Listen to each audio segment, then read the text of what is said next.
security.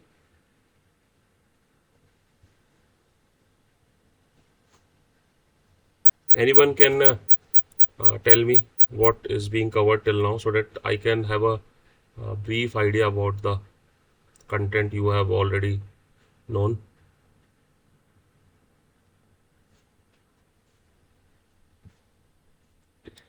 Anybody can speak, no? Please.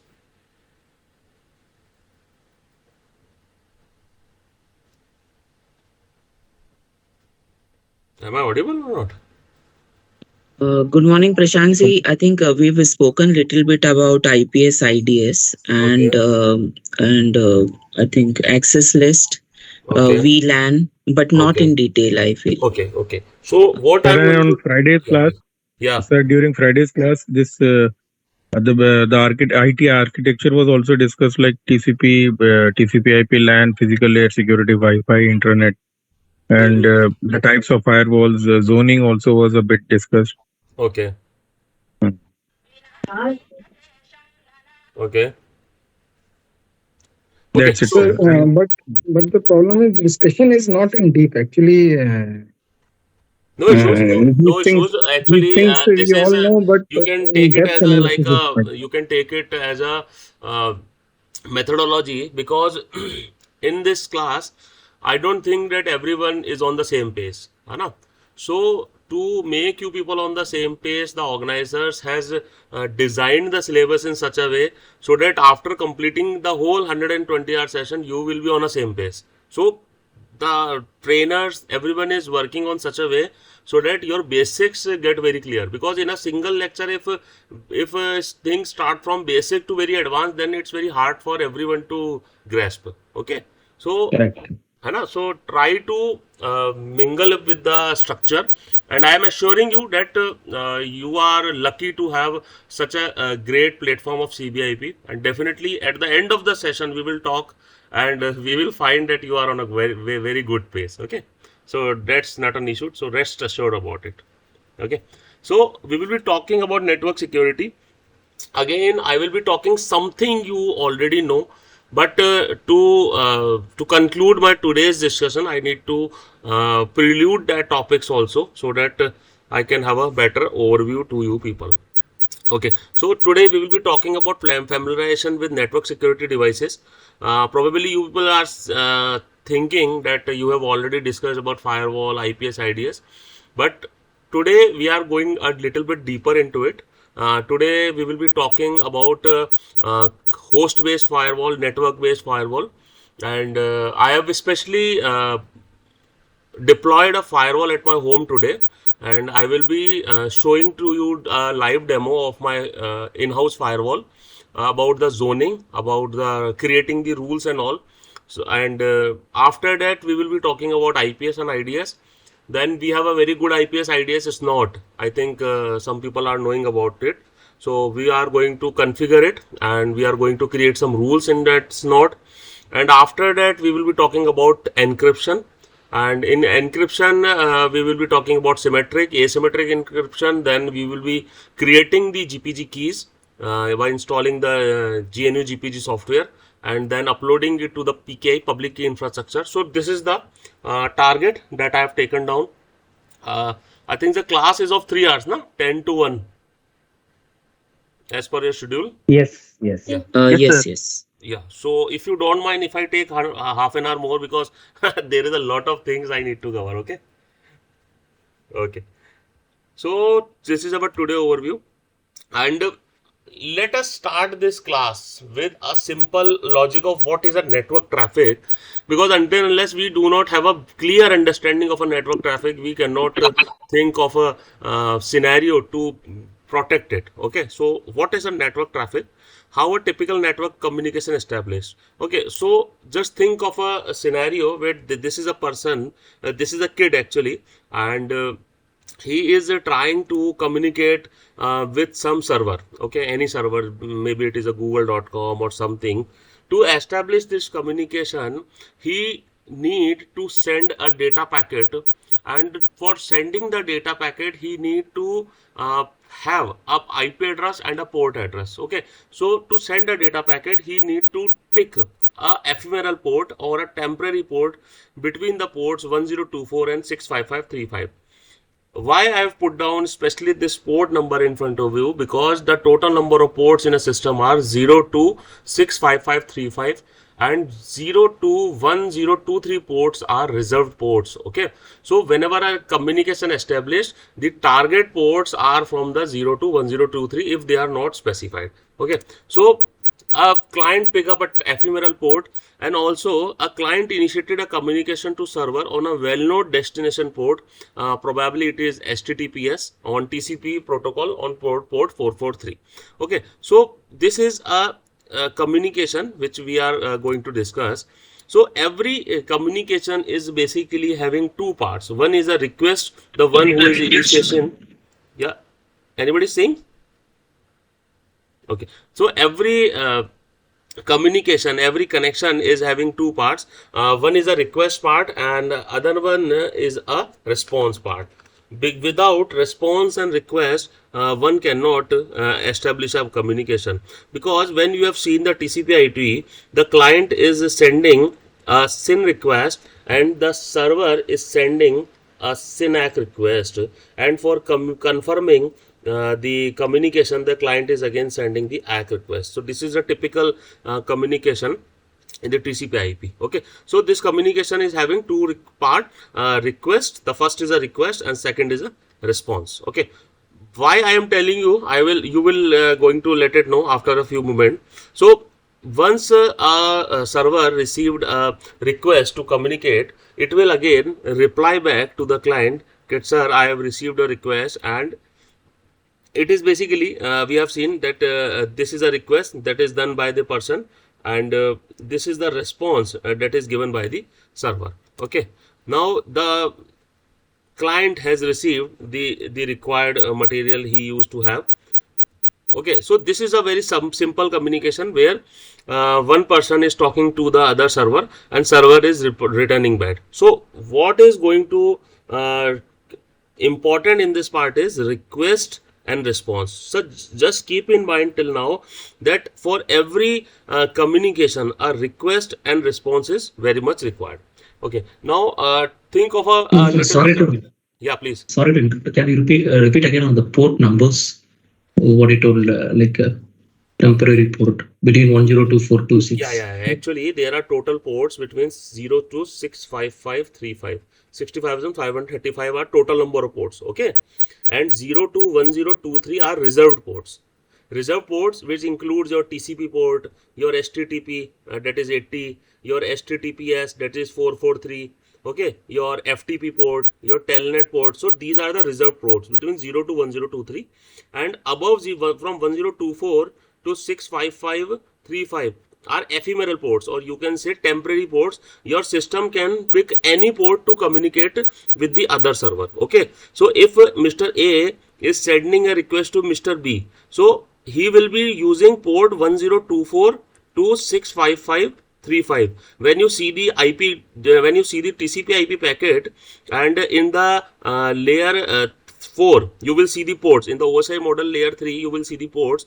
You will see the port of the sender is this, and the receiver port is usually from 0 to 1023, because you are trying to connect to some well-known destination. Because if you are trying to do FTP, you have a dedicated port. If you are trying to do telnet, and you have a dedicated port. Okay, so is it clear, sir? Yeah, it's clear. Thank you. Yeah, thank you. So just focus on that. For every communication you need a request and a response. Okay, so now I'm talking about a typical client and servant communication. Let this child sit again, and this is our server on which we are working in the last slide. Okay, so we have seen each communication is requiring a request and a response. So let us take it this client as an IP address. This client IP address is 210.212.3.45, and the server address is 103.23.4.56. I have just taken randomized value.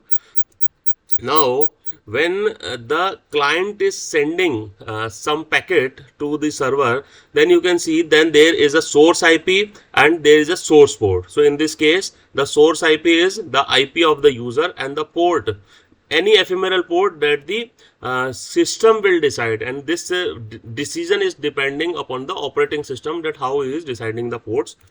Also, it will be requiring a destination IP and a destination port. So in this case, we are sending a HTTPS packet over a TCP, and the destination port is 103.23.4.56. Now the connection is established. A signal or a packet is being sent from the client to server. Okay, this packet is being transferred from client to server, and in the response, you can see now there are two types of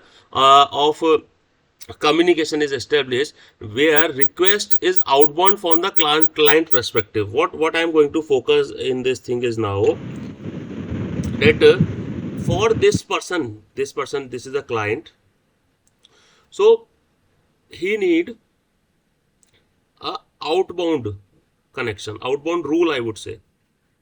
This person need an outbound rule to send this packet from this place to this. Okay, and on the server side, he need an inbound rule to receive this packet into his network. Is it fine? Is the thing I'm telling Yes, is sir. clear? Yes, sir. Okay, so this client need an outbound rule and this server need an inbound rule. So you can see, for a single communication, this is a single communication where one packet is sent from this source IP to destination IP, from this port to this port. So two rules are required: outbound on the client side and inbound from the server side. Now, when the server respond to the request, now this server will having which type of rule to send this packet? Outbound rule. Outbound. Okay, and now this client will be requiring which rule?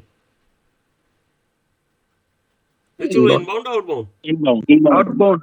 Inbound, because Inbound for client. because packet is coming into his network. So whenever a packet coming into your network, you will be need to configure an inbound rule, and whenever you are exiting a packet, you need to do a outbound rule. Okay, so these two slides I have specifically designed to make you people understand what are the inbound and outbound rules, because for a single communication, two type of rules are required. Just keep it in mind, for a single communication, two types of rule are required. One is a outbound and one is a inbound. Okay, where it will be using, just hold on. When we will be talking about type of firewall, then this logic will come into picture. Okay, any issues into this? Sir इसमें question है, जैसे कि हमारा destination port 443 है, मतलब TCP IP पे communication हो रहा है, तो अगर जब सोर्स के पास, मतलब क्लाइंट के पास भी अगर वो पोर्ट है, तो वो पोर्ट वो यूज क्यों नहीं कर रहा, रैंडम पोर्ट क्यों यूज हो रहा है? सर रैंडम पोर्ट इसलिए यूज होता है बिकॉज जो क्लाइंट कम्युनिकेशन होता है ना, क्लाइंट साइड से जब भी कम्युनिकेशन एस्टेब्लिश होता है, तो वो हमेशा एफिमेरल पोर्ट से होता है, वो कभी भी उन रिक्वेस्ट पोर्ट से नहीं होता. अगर हम एफटीपी कर रहे हैं, सपोज कीजिए हम एफटीपी कर रहे हैं, तो सेम पोर्ट पे कम्युनिकेशन होएगा. ठीक है, जनरली ये इसलिए भी करा जाता है to maintain the integrity and security, because आपके एंड से जो डेटा जा रहा है वो, कहीं इको आ रहा है, कहीं देयर इज समवेयर इको.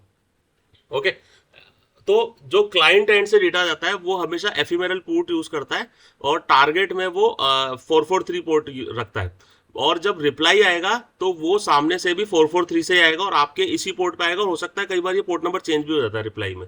अपन जब वायर शार्क पे एनालिसिस करेंगे तब आप इस चीज़ को प्रैक्टिकली देखोगे कि किस तरीके से HTTPS का ट्रैफिक जाता है. सपोज कीजिए अपन कोई अनएनक्रिप्टेड लेके जा रहे हैं HTTP पोर्ट 80 पे, तो किस तरीके से ट्रैफिक जाता है वो अपन अभी आज जब फायरवॉल करेंगे ना, उसमें आपको क्लियर हो जाएगा. और Prashant ji, I think you are saying that we have to do porting basically. So जो actual port होता है 443, which is there at the back end, but front end जो internet पे traffic जाएगा वो कोई और port पे जाएगा. जी जी, So वो that एफिमेरल पोर्ट we से can जाएगा ना, maintain, for maintain the integrity and maintain this security. जी जी, security. Sure, sure. Thanks. ठीक है. तो ये लॉजिक मैंने आपको जो बताया है about the inbound and outbound, just keep it with you for the next 15 to 20 minutes. When we will be talking about type of firewall, then this topic will again come down to discuss many things. Okay, Now see this. Yeah, sir बताइए. Sorry to interview, एक और term सुना है मैंने, egress. तो egress जो है वो इनबाउंड आउटबाउंड के रिलेटेड है कि वो एक्चुअली ना मैं बताऊं आपको, इनग्रेस जो वर्ड है ना वो यूज आता है सर राउटर के रेफरेंस में. Sorry to interrupt. Can you speak in English? Yeah. Sorry. Actually, the question is in Hindi, so I have started in Hindi. No issue. So ingress and outgress. Actually, the ingress and egress. Actually, these are two words, and it is usually come about the router. When we are talking about router, so when we will be talking on router, actually there are two issues. When the router has a control plane, okay, control plane, and it has a data plane. There are two different type of planes when we're talking about router. Since this class is not about router, but definitely in future I will be talking deeper into the router, what are the control plane, data plane. So whenever a request came, it came to the data control plane. Control plane transfer the data request to data plane. Data plane again processes and delivered to control plane, and control plane then again transferred to further. Okay, so this is the ingress and this is the outgress. Egress, I think so. Is it fine? Yeah, I think Yeah. Ingress and egress, है ना? I will also write. Sir, how the client Yes, please. decides what to use for sending the data? Yeah, I've just followed. How the client decides which to use? Which?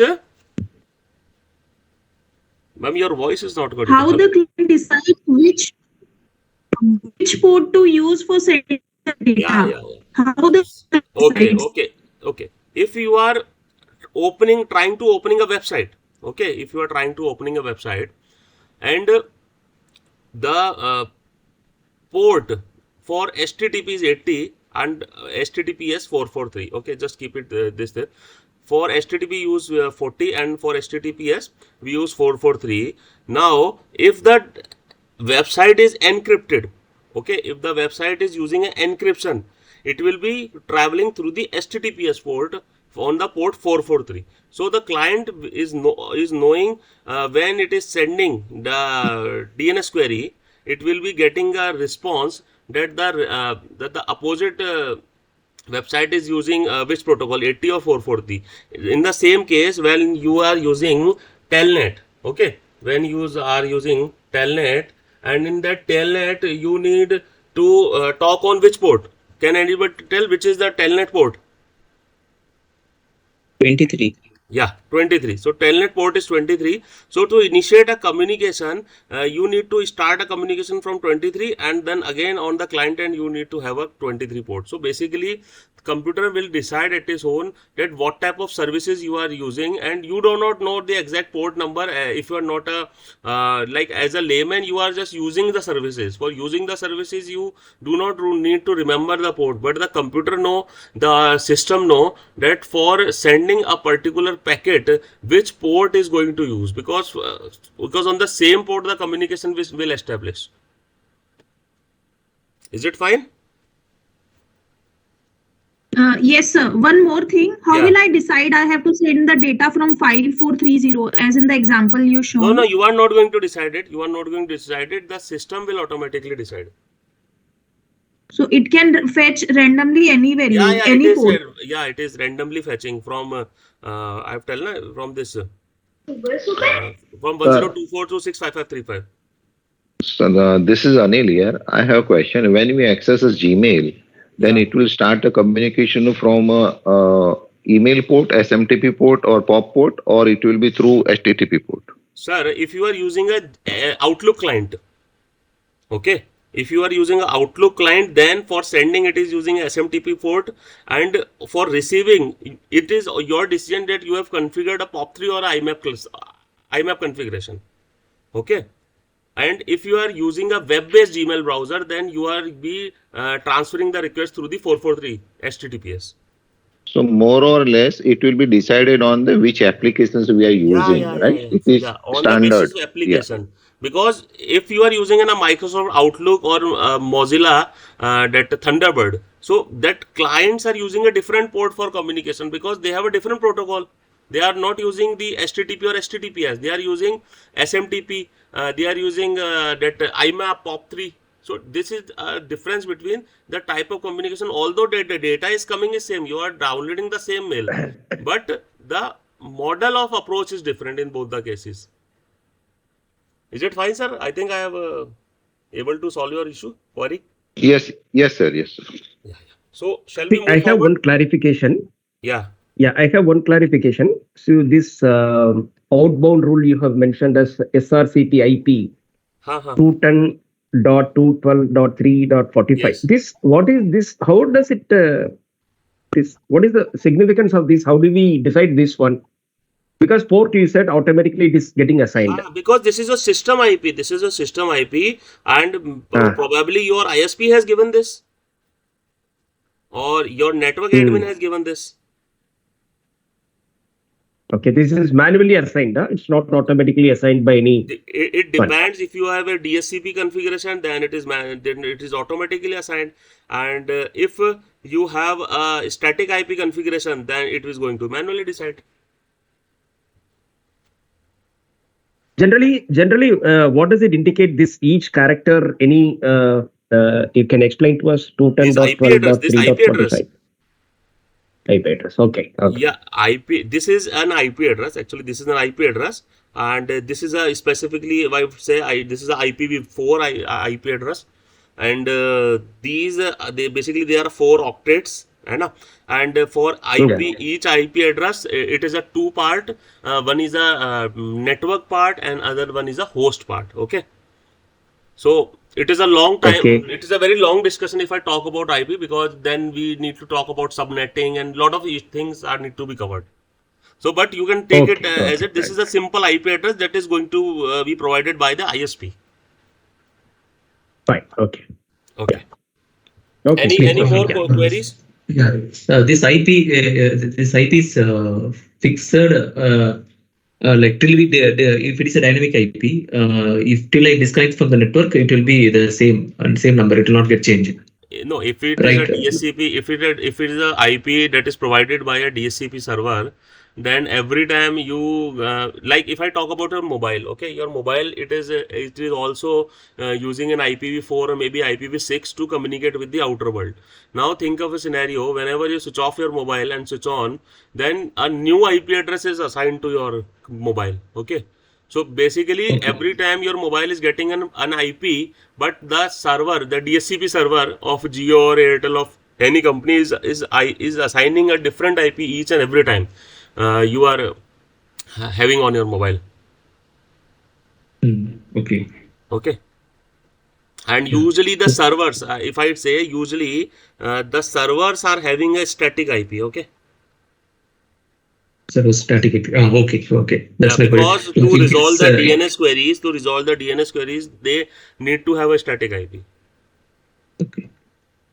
Even clients can also have a static IP, but they are chargeable actually. Static IPs are chargeable. If you go to some ISP and ask for a static IP, they can charge you even 20,000 for a year. Okay. Okay. Thank you. Okay. So let's move ahead. So this is a sample network traffic. Okay. And we will be talking about how we going to capture the network traffic and all. But when you see this network traffic, there are basically 2 type of traffics which is going into your network. One is in the encrypted form and one is in the unencrypted form. Okay, so if I talk of a simple HTTP and HTTPS, initially we have a HTTP protocol on port 80 to communicate over the internet. Okay, but the problem in the HTTP is that it is unencrypted. If you are transferring, just hold for a moment.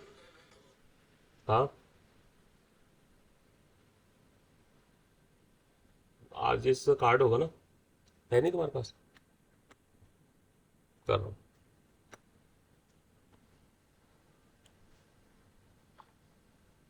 Just I would just take 2 minutes.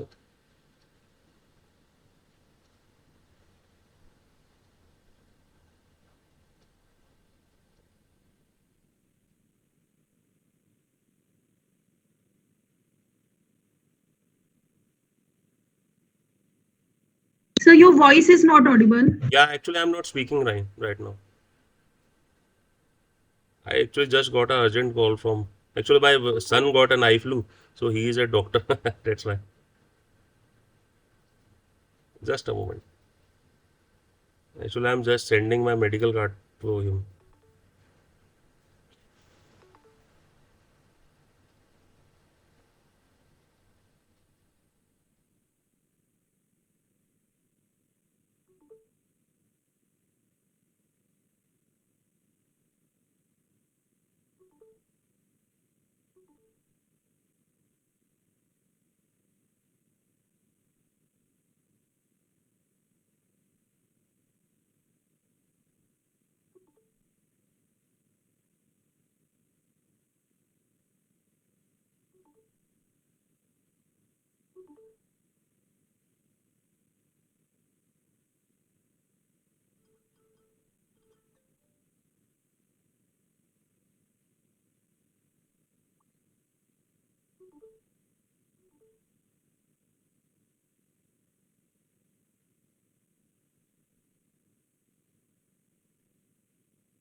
Yeah, sorry to keep people. Yes, what someone Hello. is? Yeah, Sorry. sir, please. Sorry, sir. Sir, can you go to previous slide?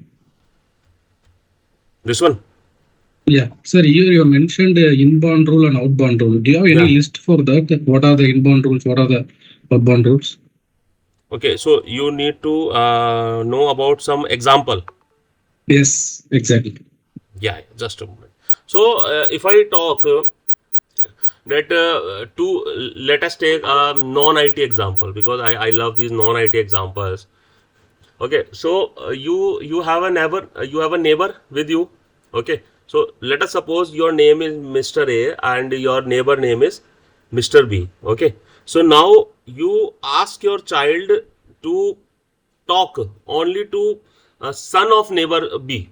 Okay, so this is an outbound rule. You are telling your child that you need to talk only to the son of the neighbor B, not his daughter, not his daughter. Okay, so this is a outbound rule. In this case, you are allowing your child to talk to someone, but you are disallowing your child to talk to someone. Okay, so this is a outbound rule. And let us suppose on your neighbor side, I think I am getting echo from somewhere.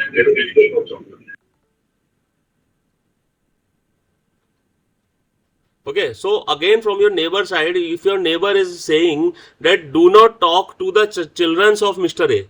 So even if you trying to talk with them, they are not talking with you. Okay, so from your side you have an inbound rule, and from their side they have a separate inbound rule. You have outbound, they have an inbound. But to have a proper communication between both of you, you need to take care that a proper rules are to be set off, so that if you are sending a packet, he will be receiving that packet.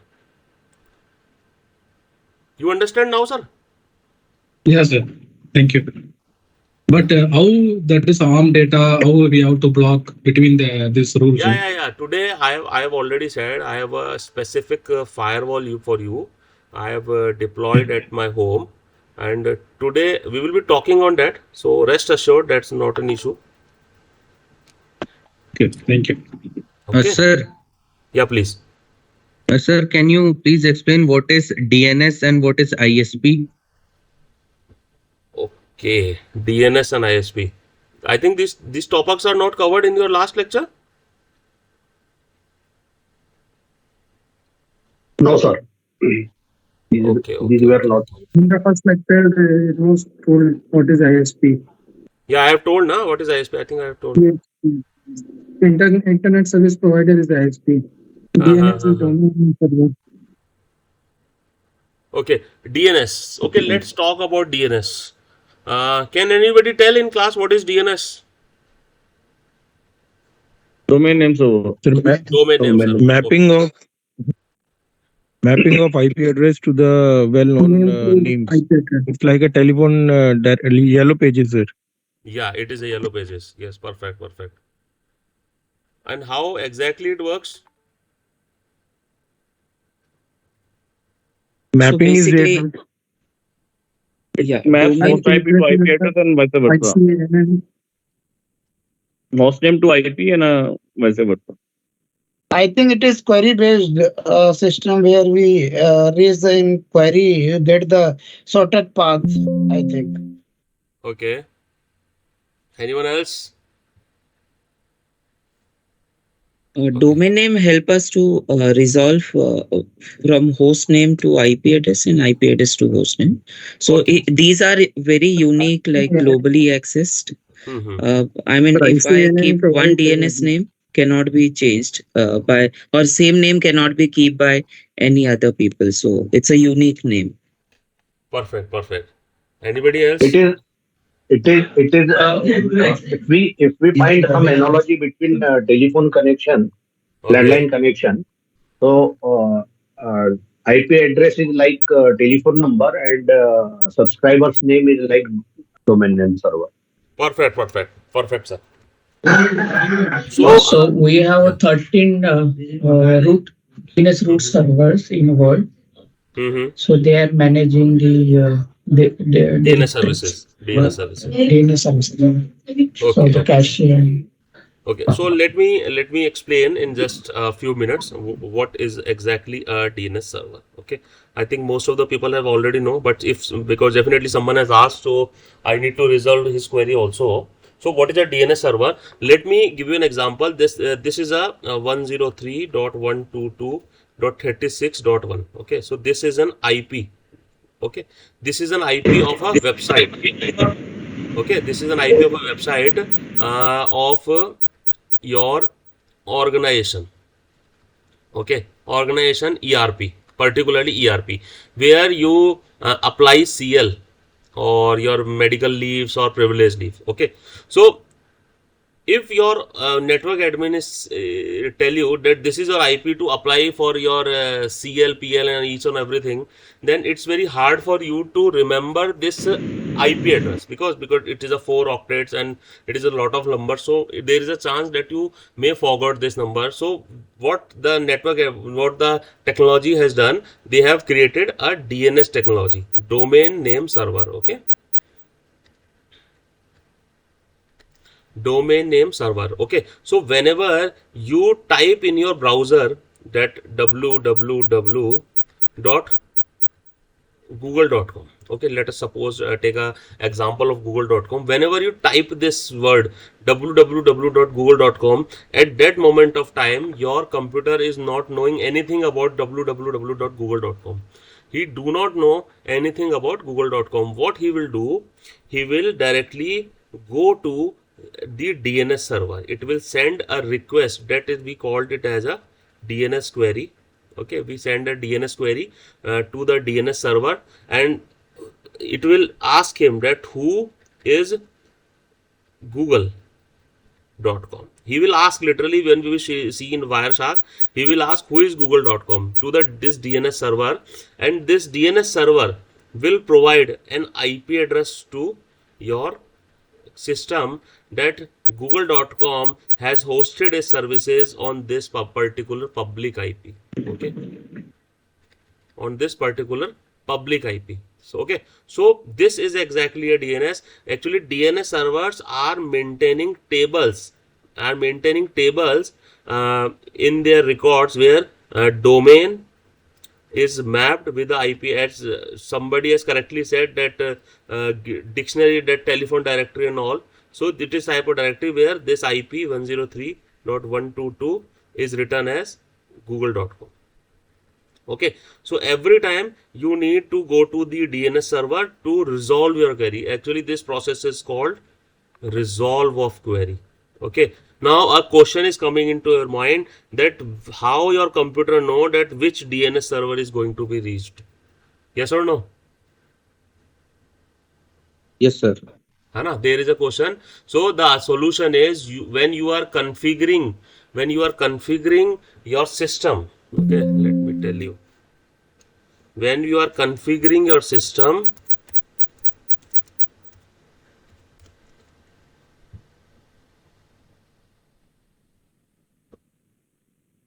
when you are configuring your system, you usually use this type of settings.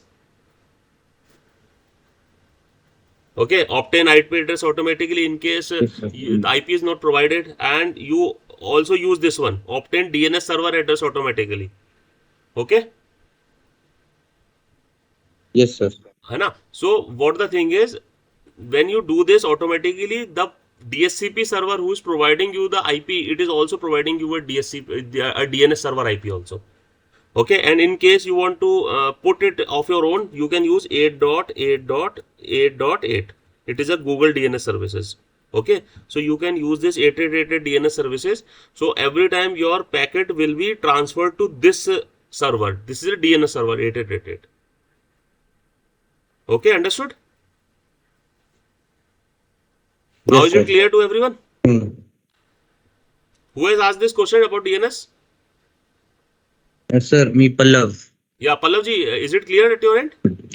Yes, sir. Clear. Yeah. Thank you. Okay. So we have seen that there are two type of network traffic. One is encrypted and one is unencrypted. Now, defining network security. Network security devices are typically physical or virtualized hardware appliances with vendor-specific software installed. Network security consists of the policies, processes, and practices adopted to prevent, detect, and monitor unauthorized access, modification, denial of service network, network accessible resources, and misuse of the network. So, this is our motive when we're talking about the network security. Okay.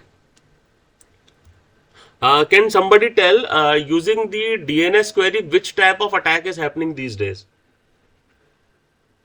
DDoS attack. Not actually. Man in the middle. Yeah, man in the middle. Perfect. What's your good name, sir? Santosh Mulmule. Yeah, Mulmule sir. Good morning, sir. Good morning. Yeah, perfect, sir. So using the DNS attack, these man in the middle attacks are happening so much. And when we will be talking about different type of attacks, we will be talking on this about the MITM attack, about the DDoS attack, the DOS attack. So just hold for the while. There are a lot of things to come, and we are trying to build a very good base for all you people. So let us concentrate on this thing now. What are the different type of different devices used for the network security? I think everybody is knowing about the firewall. Everybody is knowing about the IPS, IDS, and UTM. Yes or no? You can use your chat box to type yes or no, because I have a habit to ask a lot of questions from the participants. So you can just write yes or no, not an issue. Yes. So can anybody tell what is the difference between IPS and IDS first? IPS is preventing and IDS is detecting, and then only it can prevent. Okay. And what is a firewall? And what is a firewall?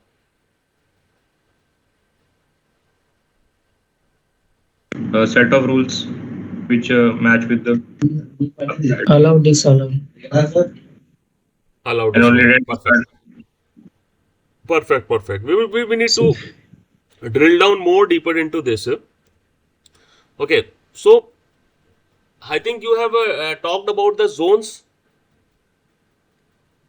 in the previous class. Zones are covered or not?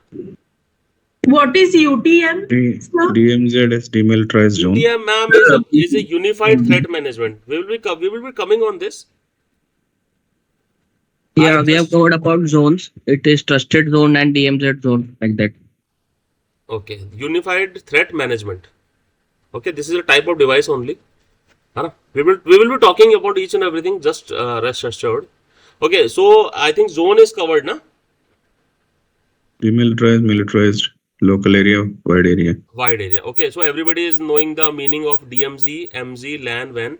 Okay, let me give you a small scenario to make you people crystal clear concept about the zoning. Okay, because if you not able to understand the zoning, then you are not able to configure a firewall. And I think these lecture series are to make you people aware and to make you people as an expert to configure a firewall, to understand what is the firewall rule is in your organization. Firewall is it, yes or no? Because yes, sir. Sir, I will request you please explain on the LAN and WAN part, because zoning was explained, but in terms of operation aspect. I'm going to talk on a practical scenario. Yes. I will create a practical scenario for you. Then we will talk that what zone are this. Okay. So let me start with it. Okay. So sir, one question is there. Yeah. Sir, what is the difference between DMZ suite and firewall? Just hold for a moment. After this, you will getting your answers self-explanatory clear after this example. Okay. Otherwise, I will take your question. Not an issue. Okay. So just concentrate on this. Let us suppose that this is a input internet connectivity from our ISP, probably BSNL or something. Now the connectivity coming to your router, and from router you have put down a firewall. Okay, you have put down a firewall, and on this firewall, after this firewall, you have installed a switch. Usually we called it as a core switch. Okay, from this core switch, now what happened? This core switch is having lot of VLANs. I think VLANs is already covered. For separate VLANs, a separate switch is being installed. Let us take the switch 1, and this is switch 2. Okay, and this is a switch 3. Okay, so what you have done now, this is basically a data center environment. I am talking about the data center environment. On this switch 1, you have installed your application servers. Application servers means your SAP servers or probably your ERP servers. Okay, application. On this switch 2, what you have deployed? You have deployed your DB servers. Okay, database servers, or some you can say that syslog server are there. Okay, and on the switch 3, you have connected your workstations. Okay, now on switch 3, you connected your workstation. Now let us suppose this is a person B, and he want to access this application server. So what would be the way? He will be going to the internet cloud, and this internet cloud will make him connect to this ISP broadband, and then he is landing to the router, from router to firewall to core switch, and this core switch will decide that, let us suppose the application server IP is 103.2.2.1, and he has written here 103.2.2.1. Okay, so in this case, he want to access this resource. Mr. B want to access this resource, and this resource is available in this data center under the switch 1. Okay, so this is the probable way of traveling to the application server. Okay, now think of a scenario. This application server is hosting a website. Where it is asking for a username and password with a submit button. Okay, mostly websites nowadays are using this type of functionality, login password. So for login password, can anybody tell now the application server will move to which server to go to verify the login ID password? Log server. This DB server. Okay, DB server, database server, because SQL is in this, and all the user ID password is stored in SQL. Okay, usually it can be done through other technology also, but this is a like common technology using SQL. Okay, so now this application server will again go to switch 1. Then this is the root. Yes or no? Yes. You can use pointer when you use it. No. Can you please use pointer, sir? Yeah. Yeah, I can use. Yeah. So for to communicate, so, and sorry for my drawing, na, it's very bad actually. So for to communicate from application server to the data server, he need to again back to the this core switch and to this. Okay, so now I have a question from you people. Which type of access Mr. B need to have to the application server or to the DB server? He need to access only the application server. On the app, only the application server, and DB server is only accessible through the application server. Okay. Vice versa. Then the yeah, vice versa, definitely. But Mr. B, the IP, the public IP need not to talk to the DB server. Is it yes or no? Yes. So now I am going to draw the zones. But before that, I need to cater these workstation. Sorry to interrupt you. So just a basic question. So what is the difference between core switch and other switches here? Sir, core switch is something which is all the network, like you can say, all the network rules. That what are the different VLANs, who will be assigning the which IP pool. So all these works are usually done on the core switch. Actually, these switch are same. But usually core switch are having a higher capabilities, because they need to switching the data very fast on a very high rate. So probably a high capacity switch is used as a core switch. The layer 3 and layer 4. Thank you. Because for rules are defined. Yes. Rules are defined in the core switch for communicating with network switches. Perfect, sir. Perfect. Okay. For any VLAN, we need to have a layer 3 switch, sir. Yeah, definitely, because it is you going to write IP table, na. Okay, so till now any issues? There is one clarification, sir. Can you tell, suppose the person D is going to access through the switch 3 to the application server switch 1. So this is going to be a truly internal communication. This need not have any connection with the external side. Yes. Yeah. So when he sends a query, it goes via switch 3 through the core switch, then switch 1. Yes. After this, you said that the database is also holding some data. So from the application server, it will come back to switch 1. Again, it will go back to switch 2 and fetch the data. Yes. Is it right? Our understanding that? Yes. Is it right? It is right. Now, what I am trying to say is that switch 1 can access this. Okay. So this application server can access this, but these users also cannot access this. Okay, these users cannot access this. Which users? These users, workstation users. Okay. For accessing the application, they need to go to the database, this application server, and only application will talk to this. Understood? Yeah. So this is a communication. Okay, let me delete all this so that. Okay, now just think of a scenario. If I put it in, if I say this is a single zone, and let us suppose if I say that this is also a single zone, and if I say that this is also a single zone, so these are different zones. Yes or no?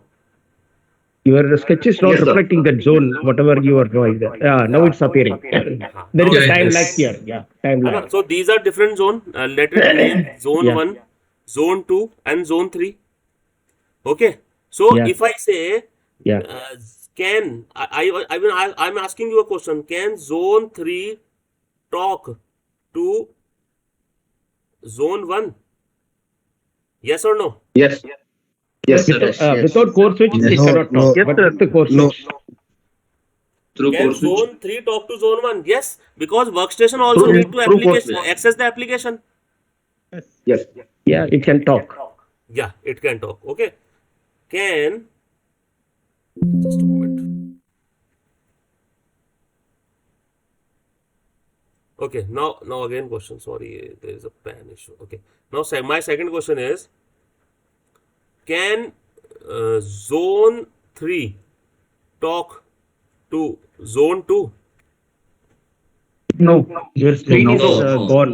You are not able to see. Because every time zone 3 will go to zone 1 and zone 1 will talk to zone 2 and get back the replies, and then it provide to zone 3.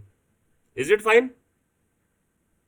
Yes. Yes. I'm not able to see the screen here. I think it. Can you please reshare it?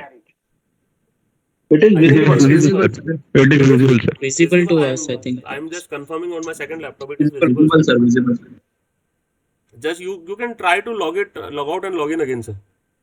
Yeah. I log off and log in again. Yeah. Thank you. Thank you. Okay. So I have not talked anything about DMZ, MZ, LAN, WAN. Okay. I am talking about different zones into a network. Okay. And this is a separate zone. We called it as a zone 4. Can I say it as a WAN? Yes. Yes. Okay. Now coming to the definition of DMZ, you have studied DMZ yesterday. What the DMZ definition is? When you want to protect your data or your application servers directly from the internet, you are putting it onto a separate zone. So can I write it as a DMZ? Okay. So this type of zone is called a DMZ zone. Okay. Can you repeat the last one, zone 4 once again, sir? Sorry, I couldn't understand. Sir, zone 4 is WAN zone. Your internet, where your internet is landing. You can call it as a WAN zone. Yes. Okay. I will take one more example. So rest assured, I am going to give more time on this concept, because zoning in network is very important, because until and unless you do not understand the zoning in network, it's very hard to configure a firewall. Okay. So rest assured, I am going to solve queries of each and every participants. Okay. So don't worry about it. Okay. So this is a WAN zone. Any problems up to this? No, sir. Okay. So now this is a DMZ zone. Okay. DMZ, demilitarized zone. It means your user can access to this application server by having a proper network security peripheral devices on the boundary. Okay. Now can somebody tell which zone is this? Out of these 4, which zone is this? Public zone. LAN zone, I can say. Because this is a local network, area network, your clients are here. Yes. Okay. And this zone is called militarized zone. Okay. This zone is called militarized zone. Why I have told given it as a name militarized zone? Because it is more secure than this. Because this application server is publicly visible.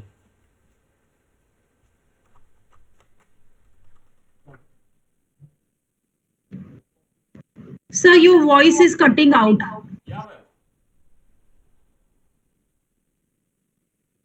Your voice is gone.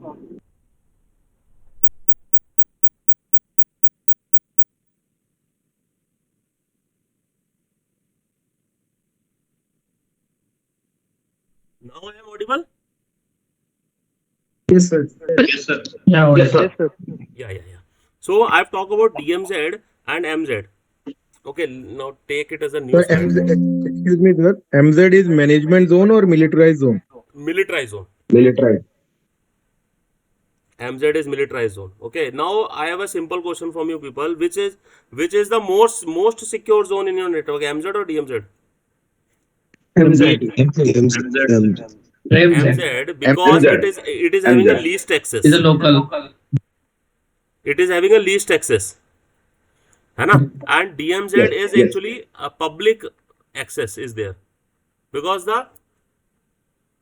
the people who are on the internet, they can access the application websites on this DMZ zone.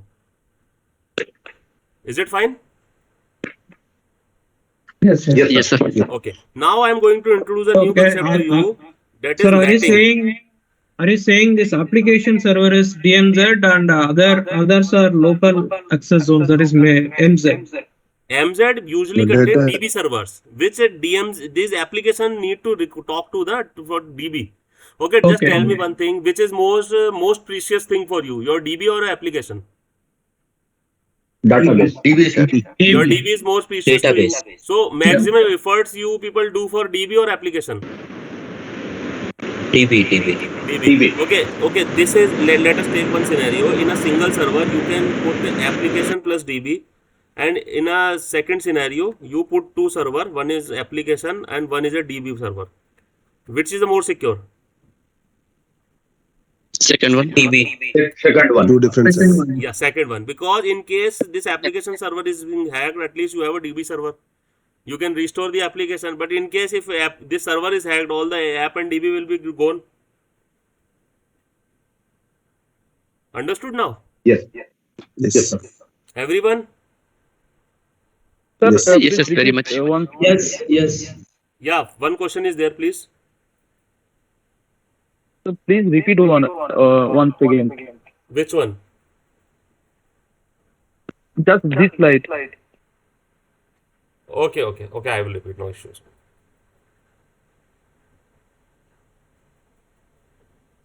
I have said that you have two type of scenarios, okay?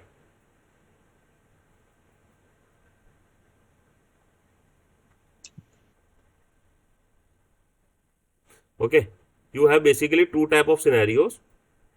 You have a server one, and in which you have an application and you have a database also.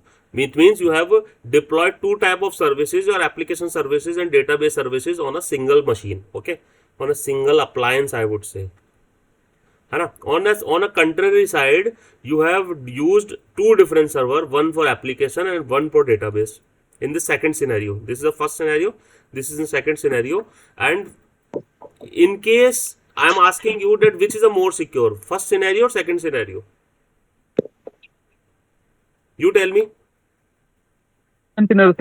Second scenario. Why? Because we have a segregation of information. We have an application on a different side and database on a different side. So in case we have a ransomware on our application server, at least we can save our database server. Yes, sir. Yes. Okay, so this is the basic concept why the zoning are required. Because now tell me, in this previous network, in this previous example we have talked, let me ask a simple question from you, that from WAN zone, okay, now I'm talking in the name, not zone 1, 2, 3 or 3, because now you people know that what are the MZ and these zones. Okay, from WAN to MZ, MZ to WAN, okay, DMZ to WAN, LAN to MZ, and LAN to DMZ. Okay, tell me, in previous scenario, is it allowed from WAN to MZ? No. No, not allowed. sir. Not allowed. Okay, DMZ to WAN? Allowed, sir. Allowed. Yes. Okay. Yes. From LAN to MZ? No. Not allowed. Not allowed, sir. Not allowed. From LAN to DMZ? Allowed. Yes. Yes. Allowed, sir. Perfect. So now you know the basic zoning functionality, and now you can create a rules in firewall. I would say that what are the different zones and what are the rules to make them allow. Now it is clear to you people? Yes, I sir. think now you have a better visibility. Yes, it is clear. Still have, Sir, if that any, LAN is actually connected. LAN is the machines, zones connected using core switch, right? yes, So in that case, from the application server, we can talk to DB server. It's connected. yes, So DB server is the militarized zone. yes. And from LAN or via the switch, I can contact the militarized zone, right? No, but it is actually blocked now by using when you have configured the VLANs, you have not passed that VLAN to the MZ zone. Okay. Yeah. And we configure only the application server. In that way, we set the rule. That's what you mean to say. Yeah. Sir, one more main LAN will also be required. LAN to WAN. Yes, one more rule is required. Definitely rules are required, but I am just asking on these 4 rules, that is this is happening in the previous scenario or not? Okay. Sir, are we going to learn how to configure this on 4.3 switch? Yes, we are going to do it right now. We are going to see a live firewall. I have just bought for you people only. Sir, Yeah, I have got under one what query, sir. condition? There is one question. Yeah. Under what condition you will access this militarized zone MZ? Under what condition? Who will Here, access? all this combination. In this combination, we are not able to access this MZ zone. There is militarized zone. Actually, So under this what MZ. condition? Uh, Yeah. Under what condition you will allow the MZ zone will be accessed? Actually, in this network architecture that we have described right now, we have configured in such a way so that only DMZ can talk to MZ. Okay? Other than DMZ, nobody can talk to MZ. Because MZ is the most secure part of my organization. I am keeping is in under the layer to layer mechanism. Okay. Got it. Sir, one request. Yeah. Sir, I was out of the network for 5 minutes, so I understood till there were 4 zones. Zone 4 was the internet zone, and after that, could you please just explain in brief? Yeah, okay. I'm going to show you a live firewall so that things are getting more clear to you. Okay. Okay, it just what was zone 1, 2, and 3 means what was DMZ, whether it was zone 1 or 2 or 3. Just I want to. Can any participant can write in chat box? Sir, I have got one query, sir, a related one. Sir, there have been cases wherein the VLAN, since VLAN works at layer 2 of the OSI model, and there have been cases then that VLAN rules, because of the misconfiguration or because of the spoofing and other attacks, it has been compromised. So, don't you recommend an internal firewall for such a architecture? Actually, in nowadays, in practical scenario, firewalls are keeping in place for all these VLANs. Even UTMs are the perfect devices. You can use them as a core switch. Okay. Ma'am, Rohit ji has stated about the different zones. Na? You can check out there. Okay, thanks, sir.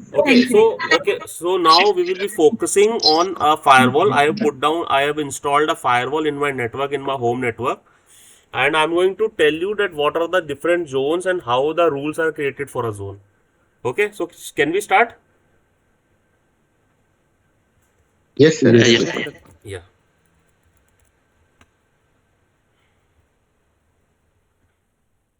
Okay, so this is a basic interface of a firewall I have put down in my network. This is a CyberHome firewall, and now it is discontinued actually, and CyberHome is being taken over by Sophos. Okay, so now you are not able to see some CyberHome or something. Now you are going to see this Sophos firewall. Okay, so what I am going to do that whenever you check a firewall, you need to go to the networks and to check the interfaces.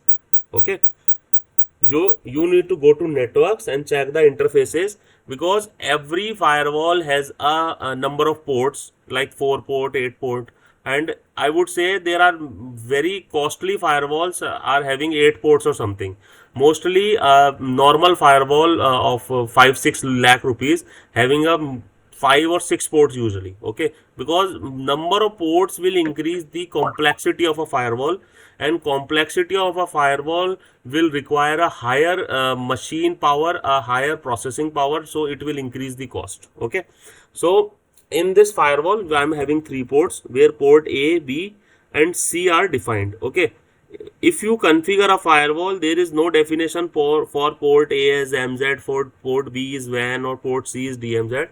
It is all depend on us that how we are going to configure that firewall. Okay, so in this case, on port A I have configured my LAN section, on port B I have configured my WAN section, and on port C I have configured my DMZ section. Okay, I have not configured any MZ section because I am not having any servers or something, but I have configured only these 3 LAN sections. Okay, now you can see that this interface is physical. Okay, one physical interface, and only 2 connections are currently up. Port A is unplugged actually, because I have just connected my Geo router with this firewall, and it is taking the IP automatically. You can see there is a DSCP. Yes or no? Yes, yes. Yeah. Yes. So this is a DSCP and Geo is assigning me a IP. Okay. So Geo router is assigning me a IP and this zone name is WAN zone. And this is the IP that I have assigned, because you can see this is a static IP. So it is very much clear by looking to this configuration that the person who has configured the firewall has assigned the IP to this. Okay. So let us check what is inside the manage section. Okay, so whenever you configure a firewall, it will give you an option that on which zone you want to take it. Okay, so port C, you can put it on a LAN zone, WAN zone or DM zone. So it is your choice, because when you create a network architecture, you can do it at your own. Okay, so this is a simple configuration where one WAN zone is there and one DM zone is there. Okay, LAN is disconnected because I have disconnected my LAN zone. So these two zones are currently working. So any questions? Sir, what is the difference between static and DSCP? Sir, static IP is I am going to select IP for me. Okay, and in the DSCP, the router is going to assign a IP for you. Usually, when you use the Geo routers or some broadband connections to you, they will assign you a DSCP IP. And when you are creating an internal network, you need to create a static IP. Also, I would like to mention, in case of an internal network, if you have a very large number of computers, workstations like 4,000 to 5,000, you can put down a DSCP server, and that DSCP server will assign IP, because manual IP configuration is very hard for a long networks, for very large networks. Okay? Okay, sir. What is full form of DHCP? What is full form of? DHCP. Dynamic Host Control Protocol.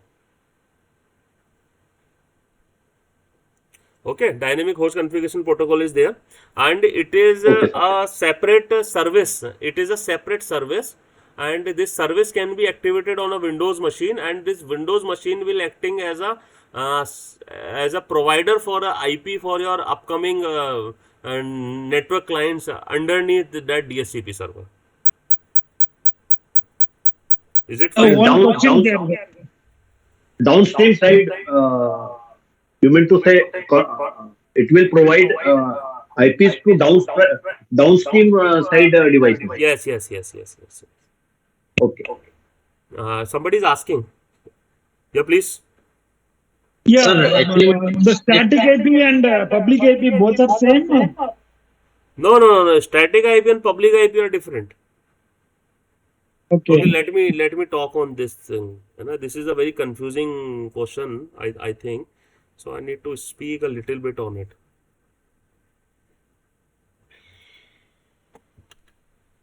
Is my screen visible? Yes. Okay.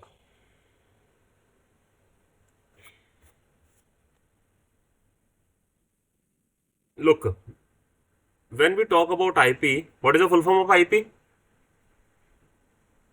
Internet protocol. Internet protocol.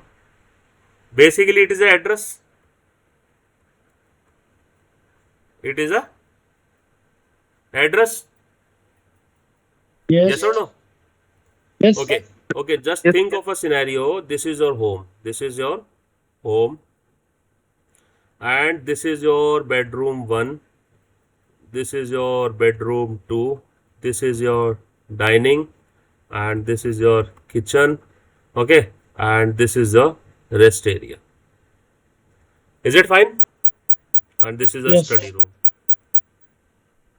Now your father is standing here and asking a person here, okay, that Ram is the name of the person. Ram, come to dining room. So where the Ram will go? In dining room. He will go to dining room. Okay. Is it fine or not? Yes. Okay. Now think of a scenario that there are a lot of dining rooms in there is a dining room in every home.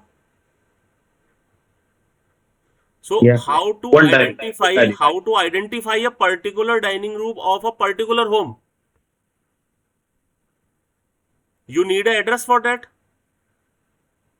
If I say that this home address is 112 Alok Vihar, Delhi. Okay. If I say go to the dining hall of 112 Alok Vihar, Delhi, then you able to go? Yes or no? Yes. And if I say go to dining room, now single statement, go to dining room, you will ask, sir, what is the address of the home in which dining room is? Now understand you, this address, this is the address which is publicly exposed. This is the address which is publicly exposed. So this is, we called it as a public IP. If you send a letter from USA to this address, is it deliverable or not? Yes. Yes, sir. Yes, but if you send a letter from USA to this address dining room, is it deliverable?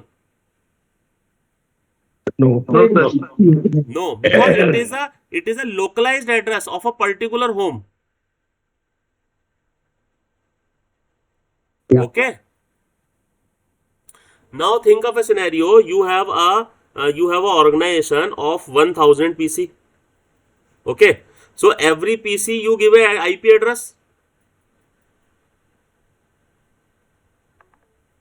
So that IP address to 1000 PC is basically a local address. I am not talking on static or dynamic. I am talking about public IP and local IP.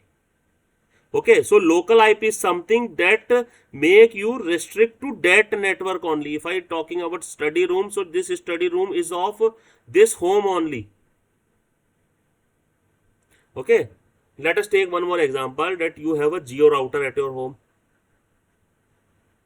Okay, and you have connected a switch to it at your home, and you connected 8 PCs to it. Okay, now Geo has assigned a public IP to you. Let us suppose 103.22.22.1. Okay, so this is a public IP. Your internet is accessible through this Geo router, which is having a public IP. But the internal 8 IPs are not public IP. They are basically your LAN IPs. It is called, I think, private IP. Yeah, private IP. You can say local IP, private IP, not an issue. Private IP is also same word. Private IP is there, local IP is there.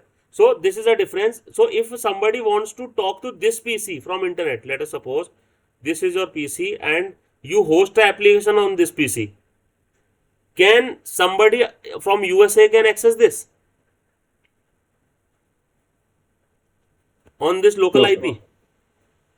No. Why? Because he is able to land to this only. He is able to land to this only, but you have not directed from this router to talk to this. To create a net rule, I have talking to you net rule, netting. Using the technology of netting, it can be done. Okay, how many people know about netting? I know that. Okay, and what about others? No, sir. Okay, so let me No, talk sir. a little. Who has asked this question about public IP and local IP? Is it clear now? Yeah, clear. Yeah. So the public IP essentially will be the static IP. Means that is talking about the dynamicity of the IP assigned by the external ISP. Yeah, perfect. Now you got the point. Yeah. Okay, let me talk a little bit about netting. Then we will go to firewall part again.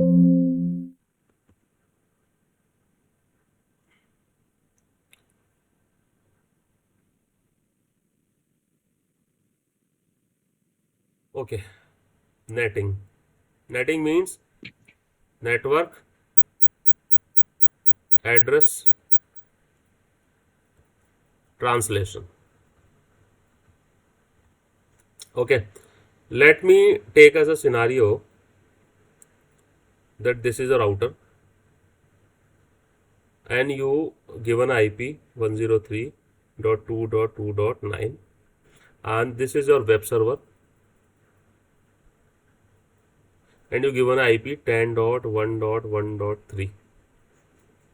and this is a web server 1 and your web server 2, and you given IP 10.1.1.4. Okay, now tell me, this is Mr. A with a smiling face. He want to access this web server. Okay, and there is a switch between, and okay, and firewall in between, then there is a switch, and then there is a connectivity to these servers. Now Mr. A want to access the web server 1. A want to access web server 1. Is it accessible, yes or no? No. No, because A know only this IP. A know only this IP, and the IP of web server is different. Yes or no? Yes. So what here? So what? Yes. What we can do is we can ask a pool of IP from ISP that give me 5 public IP, or I can say 2 public IP for my network, like 103.2.2.10 and 2.11. Okay. Now I will create a net table in my firewall where I can map 103.2.2.10 to 10.1.1.3 and 103.2.2.11 to 10.1.1.4. Okay. Now whenever Mr. A will access the IP this 103.2.2.11, can anybody tell which web server will be replying? 10 web server 4. Web server 2 will be 1.4. Okay, Yeah. and when this 10 is when he will trying to access this 10, which web server will be requiring? One number. Web server 1. Yeah. So this is basically network address translation, and why it is done so that your web server IP is not exposed to internet. This can only also be done if I put this IP directly into the server. If I put IP directly into this server, so the Mr. A can directly have access to this server, and he can start the nmap and other. Just hold for a moment. Huh?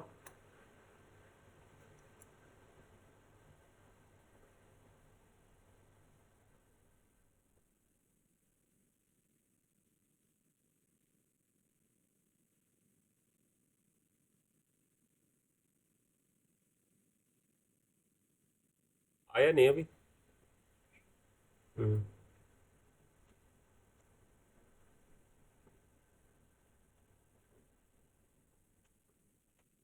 ये तो call रखो, आता है मैं बताता हूँ. हाँ जी. So what I'm telling? I'm telling if I put this IP directly onto this server, do you not think so that this will expose the risk to this server? Yes. Because when you do the nmap, okay, when you do the nmap is a tool for reconnaissance. Nmap is a tool for reconnaissance. When you are trying to find the artifacts about a server, that what is the how many ports are open, and how many services are running, which operating system the server is using. So these all the things that is coming in the reconnaissance part. So what you people think? This netting will I help have you one or question. not? Yeah, please. Mr. Prasad, I have one question. Yeah, please. See, the router you have assigned 103.2.2.9. Yeah. Okay. And additionally, you have taken 2 more addresses ending with 11 and 10 and 11. Yeah. Now you have assigned to web server 1 and web server 2. Mm-hmm. And when the A wants to access 10 without going to the router 2.2.9, No, it he is cannot enter. it is going to the router only, sir. The traffic is going to the WAN only. This is the WAN only. It is not going to go directly. But the user A is going to type this 2.2.11, no? Yeah, Without typing this. It will type this, but it will land on this because the gateway for all these 10, 11, the gateway is 9. So he when he will enter this 103.2.9 in this example, he should enter first, then he should enter 10 or 11, right? No? I'm not getting your So that question. my Can you repeat? no. There are three addresses you have provided to, ending with 2.9, 2.10, and 2.11. So when you said to access the land on this main router, he should type this address. Yes. So without coming to the main router, he cannot get into this web server 1 or web server 2. Okay. Now I got your question. You want to say that to access the 11, he need to go to 9 first. Exactly. Yes. So this is happening. Actually, this is only happening if he want to access 11. He going to 9 first. When you do the tracer, when you find the trace route for this particular, then you will find a router. This router is always there. Okay. This router is always there, and the traffic is going to this router only. But when this router traffic go inside the firewall, there is a netting table inside the firewall. Okay. And that netting table will decide that this packet is going to be sent to which server. Okay. Understood? Yeah. Sir, please elaborate on this issue. Okay. What is the address of this Mr. A? Okay, let me take one more slide for this.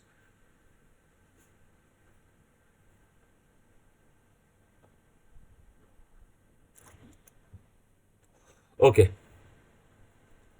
This is Mr. A. Okay? Yeah. And he is having a Geo connection. Geo broadband connection. Yes. Okay. Let us suppose Geo has given him IP 23.1.1.5. Okay. And this is our data center. This is our data center, which is having a BSNL connection. Okay.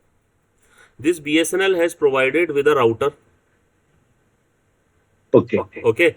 And we have configured a IP on FA 0x1. There are two ports basically, 0x1 and 0x2. On FA 0x1, we have configured 117.23.2.2. Okay, this is a LAN IP of BSNL. Okay, it is given by BSNL, and on this we have configured 103.2.2.2. Okay, so this is our public IP pool. Okay. These both these IPs are public IPs. No, this is not public IP. This is LAN IP of BSNL. Okay. On FA 0x2, and in this router they have created a static route that transfer all FA 0x1 traffic to FA 0x2. Okay. Now after this router we have created a firewall, and in this firewall we have write a net rule that for 103.2.2.3 go to this IP, IP1.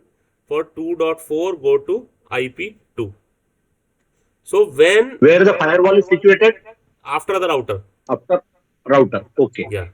Okay. So now when Mr. A on his browser type 103.2.3. Okay.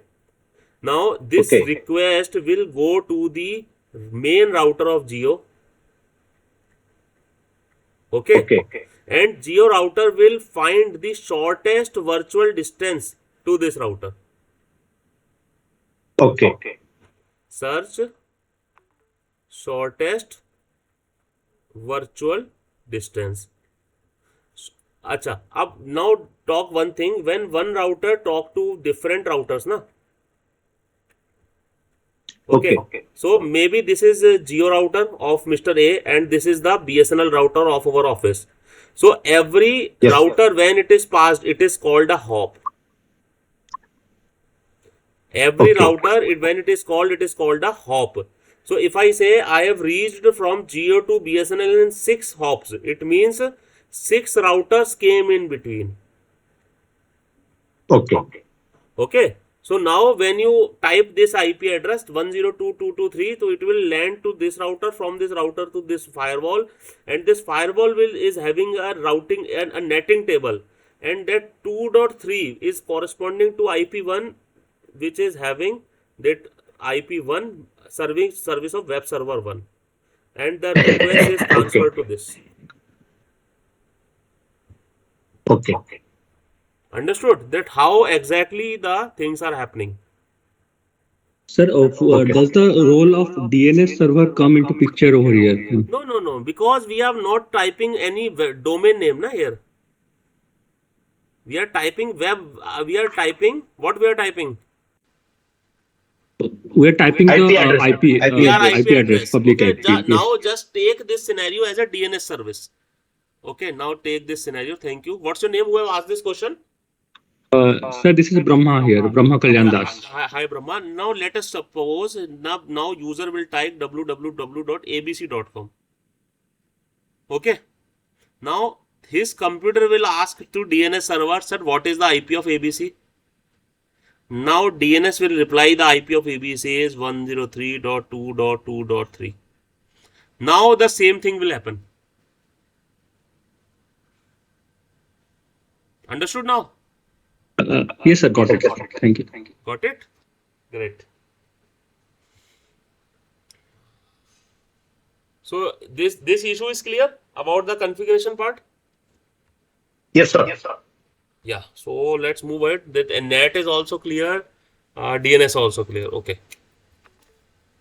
Sir, when we required airdrop in a particular server, because many times we are using airdrop command in our IPCs. Which command, sir? Sorry, I just not. Airdrop command means when we need to add the route. Okay, add route. Now see, I have given this statement here, na? This statement, this one. This is basically add route command. I will write in router add, actually not add, it is root IP, and F is 0/1 is this 117.23.2.2, then it's subnet. Okay,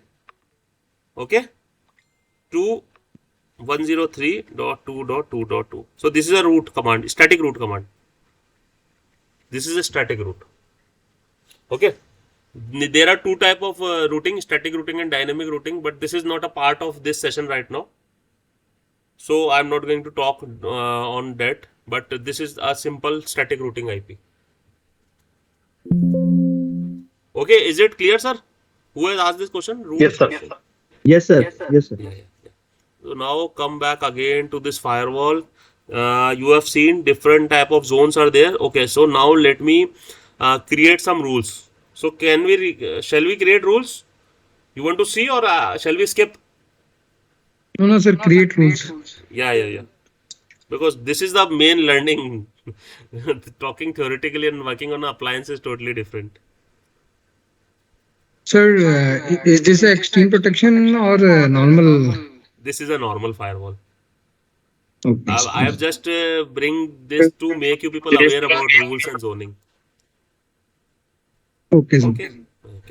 Okay. So you can see that there are different type of rules are already there. Okay. So whenever you want to write a rules, you need to first make yourself very comfortable with the different type of zones. Okay. So in this case, my internet is on which zone? Which zone? WAN. ISP is on WAN. WAN. Okay. And my users are on which zone? LAN. LAN. Okay. So I want to create a rule. Okay. Let me type for you. Let me type in chat box, no? So that you can create a rule that block IP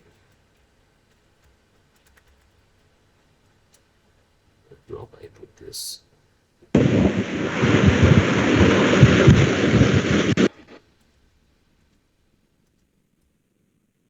Okay, so there is a rule in chat box. Create a rule that block IP this from accessing from LAN to WAN. Is it visible to everyone? Yes, sir. No, sir. Sir, check your chat box, sir.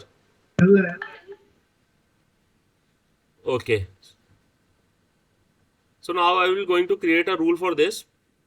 So in every firewall you have a functionality to add a rule. So let us go and add a rule. Okay, so we need to give a name. So you can give a good name for this, like IP block. Okay. Now I will select a zone. What is a source zone? LAN. Okay. Now I want whole LAN. I want to block this IP for the whole LAN. So what will I select? Any IP address or a particular IP address? Subnet. You can mention subnet. I will select any IP address. Whoever in my LAN is there is this IP is going to be blocked for everyone. Okay. Is it fine? That's why I am using any IP address. Or if I want to block for a particular IP address. Okay. So let us modify the rule.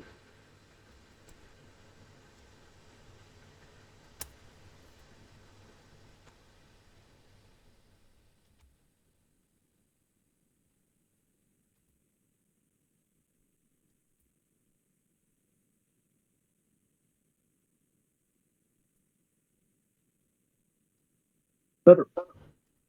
Is it stuck, sir? Yes, sir. Not audible. Yeah. Now I have write a different rule on chat box.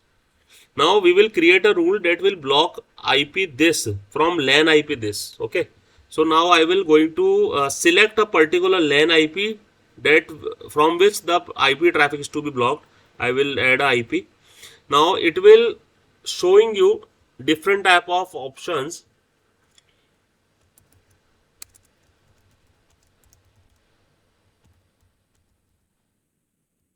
Okay. Now it is showing different type of option IPv4 and IPv6. Which IP pool we are using right now?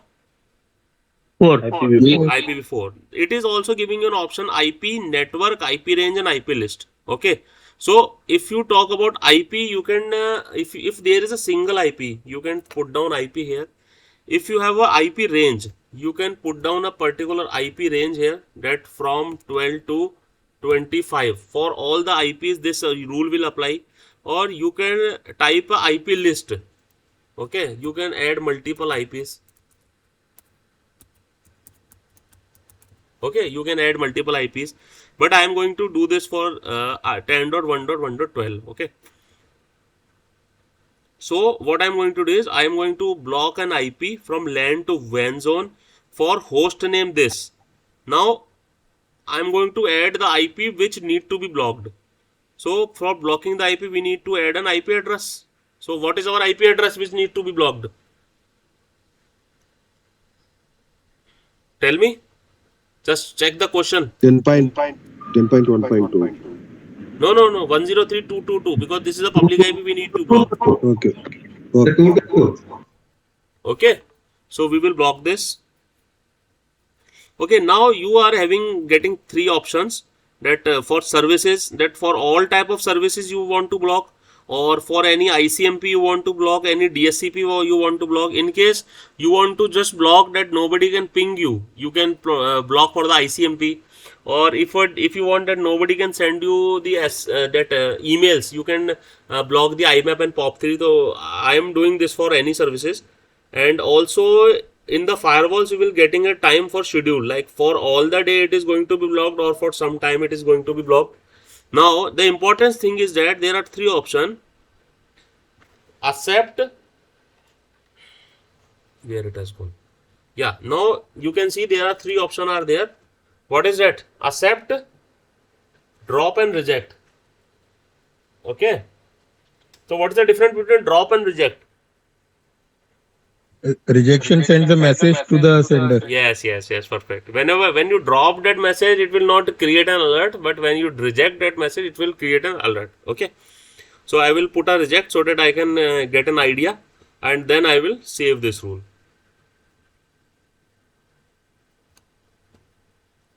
Okay, firewall rules already name exist. Okay.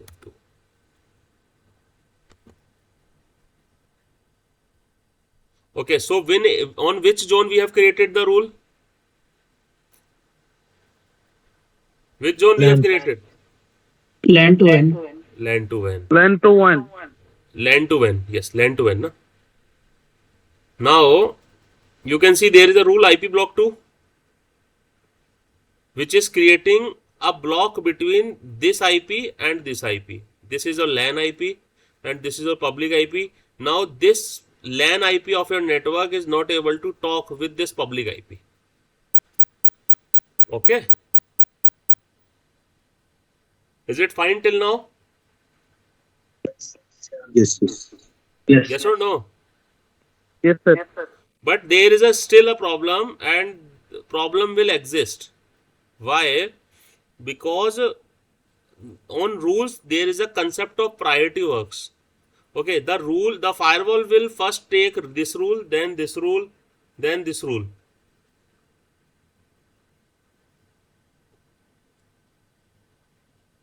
You are able to see move firewall rules?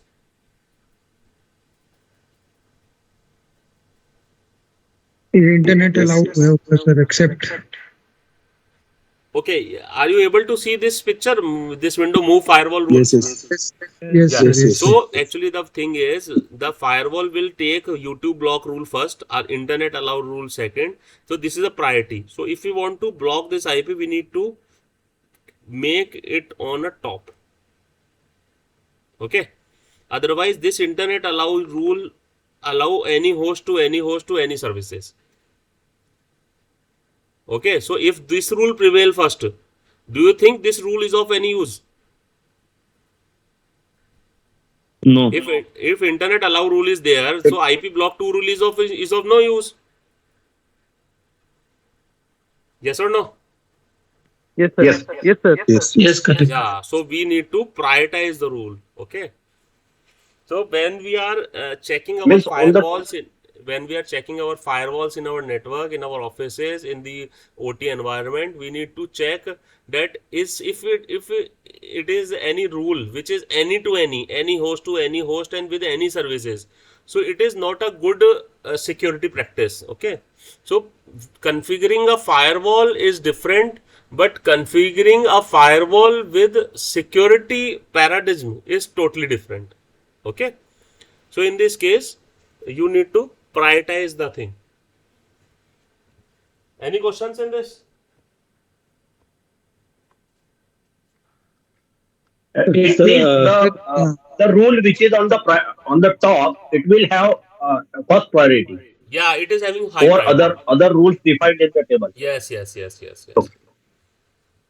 If you can see, Sir, we are generally said that we have to block everything and then allow only things which are required. yes. So, sir, first rule will be block all. No, this rule will only apply to this IP, na? This rule will only apply to this IP, 10.1.1.12, first rule. And the second rule will apply to all IP.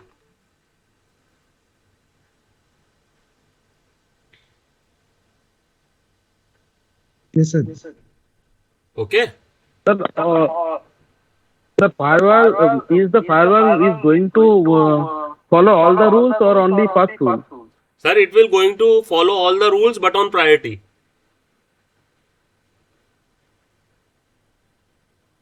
Set of rule 2, no? Yeah? Rule 1 is subset of rule 2, no? No, there is no subset. Every rule has a separate identity. But which rule you will follow first is it should be on the priority. So what's the difference? Is there any guideline for this moving this firewall rule? Okay, let me give you a simple example. Okay, then you will check. Sir, can I also explain what is the difference between a reject and drop action? I will tell you. Okay. Let me write a simple rule for you. Rule 1 is allow Ramesh to go. Okay. Rule 2 is don't allow Ramesh to go. Okay. Now, which is of higher priority rule?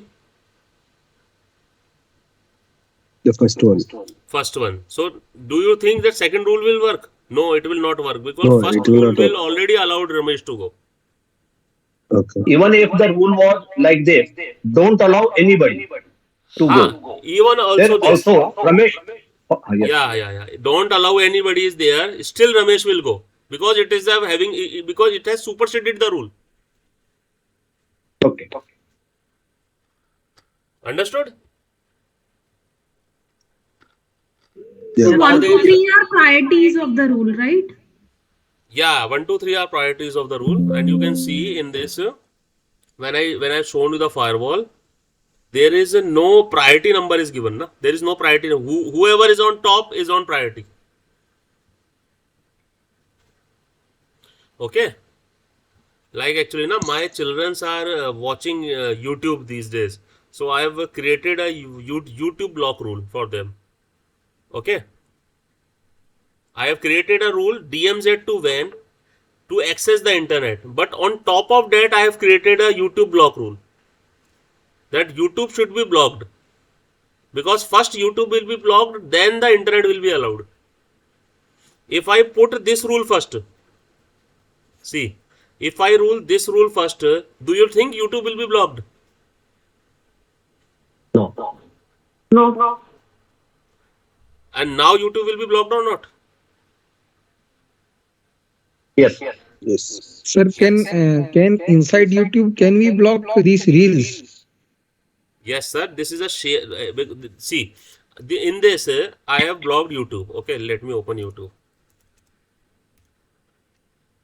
Okay, because now YouTube block is on, but the time is different. Okay, the time is different. That's why. What's your question, sir? Sir, can inside YouTube suppose there are reels? Can we block that definitely. also? You can block na. How you can do this? Let us suppose create a different rule. You want to block something. You can see Video this streaming. Yeah. How you can do? So these things you can block. You can block an IP address. You can block a IP host group. You can block a particular MAC host. If it is a L2 network in your environment, you can host a FQDN. FQDN means fully qualified domain name. You can add a domain name in this like facebook.com and write www.facebook.com and just block. Now Facebook is also blocked in this network. Sir, what I am saying is, sir, YouTube is allowed, but in YouTube there are reels. No, but short it reels. it cannot be blocked because basically it is running on domain youtube.com, na? Yes, that's what I was asking. Sir. Yeah. Okay. So that will require layer 7 firewall, content filtering. Yeah. That especially that NGFW, next generation firewall. So any questions in this about zoning, segmentation, about firewall rule writing and all? Yes, sir. This is great. Regarding Yeah, please. yes, sorry. Regarding this inbound, outbound, how you are segregating it? Inbound, outbound, yeah, definitely we can see. Okay, tell me, you are on which network? I am in LAN. WAN. This users are in which network? LAN or WAN? LAN. So if I am creating a rule from LAN to WAN, this is a inbound or outbound? Outbound. And when I am creating a rule from WAN to LAN, it is a inbound or outbound? Inbound. Yeah. So clear inbound, outbound rules? Yes. Whenever we create any, the first rule should always be any block, right? It is not recommended. On the any is not recommended because when you write this, it means you are allowing any user to access any resource and any service. No, I'm saying, sorry, any block. I mean, any network to any network should always be blocked unless the rules gets created. Yeah, actually, they are two different concepts. That is a whitelisting and blacklisting. So let me talk something about whitelisting and blacklisting because that is a very important thing to discuss. Blacklisting versus. We have to do whitelisting nowadays. Yeah. Nowadays, you are asked to do for the blacklisting. What the blacklisting is, this is Mr. A. Okay, and he is doing a duty of a guard. He has a list of four people, A, B, C, D. Whenever a person come inside, he will ask what is your name. He say my name is C. Sir, you are blocked. You cannot go inside. So this is a concept of blacklisting. In whitelisting, the guard will having a same list A, B, C, D. If a person came and say my name is X, he will check your name is not in the list. You cannot go inside. Only D will go, C will go, B will go and A will go. So this is the concept of blacklisting and whitelisting. Earlier we are adopting this blacklisting concept, but now everyone is talking about whitelisting because this is a most safer concept.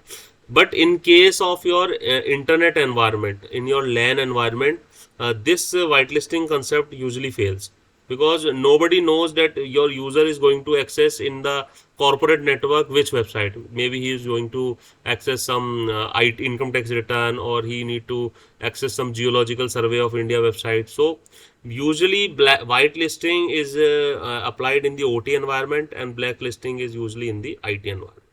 So this is the basic difference between blacklisting and whitelisting. Sir, I didn't follow the difference in this ABCD example. I didn't follow the difference you told. Ma'am, in this blacklisting, these four persons are blocked to go inside a building. Okay, and this example, only these four ABCD are allowed to go inside the building. I have one doubt. Is there a chance that both rule will be applied?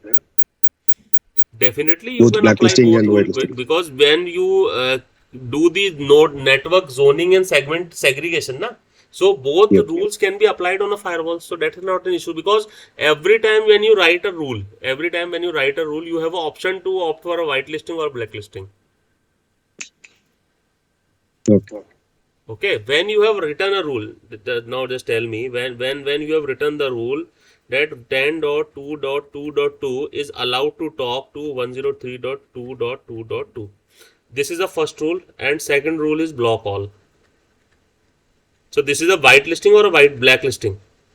The first one is whitelisting, and the second one is blacklisting. Actually, this whole is a whitelisting because you are blocking all but only allowing one. Yes. Whitelisting. Yes. This is a whitelisting concept. So actually this concept will be implemented how you are writing the rules in your network. That is more important. So, my question is whether both rule will be applied, like blacklisting and whitelisting. For different networks you can write, not an issue. But for a single network you have to opt for a single, either it is a white or a black. Okay. Yeah. Sir, if I write only one rule and not the second one, then by default what will happen to the rest of the traffic? One rule will work. Like 2.22, this first rule will work, and what about the rest? Will it allow or not allow? Defaultly, everything is blocked in firewall until unless you allow it. Okay, sir. Thank you. Sir, yes, I have a question, sir. Yeah. Sir, we have a Wi-Fi from BSNL and ILL line, and we have suppose 2300, exit 2300. Nowadays, it is saying that your internet connection is not secure. Sir, what can be the reason for that? Previously, it was not saying that. Maybe some changes in firewall, it is saying that your internet connection is not secure. When we are connecting to ICICI... Sir, we need to check it out, sir. We need to check it out remotely by checking the firewall, actually. We cannot tell you anything It is due to some changes in the firewall rules, no, sir? Probably your CA certificate is not valid now. Certifying authority said CA certificate is, there is a certificate, CA certificate is there. So Okay. probably it has expired For the firewall for the or firewall. the Firewall, firewall. firewall. Okay. Okay. You can check the Firewall says. also firewall also has a license. If it Yeah. gets, I think, expired, then Probably that that needs to be certificate changed. is can be the issue.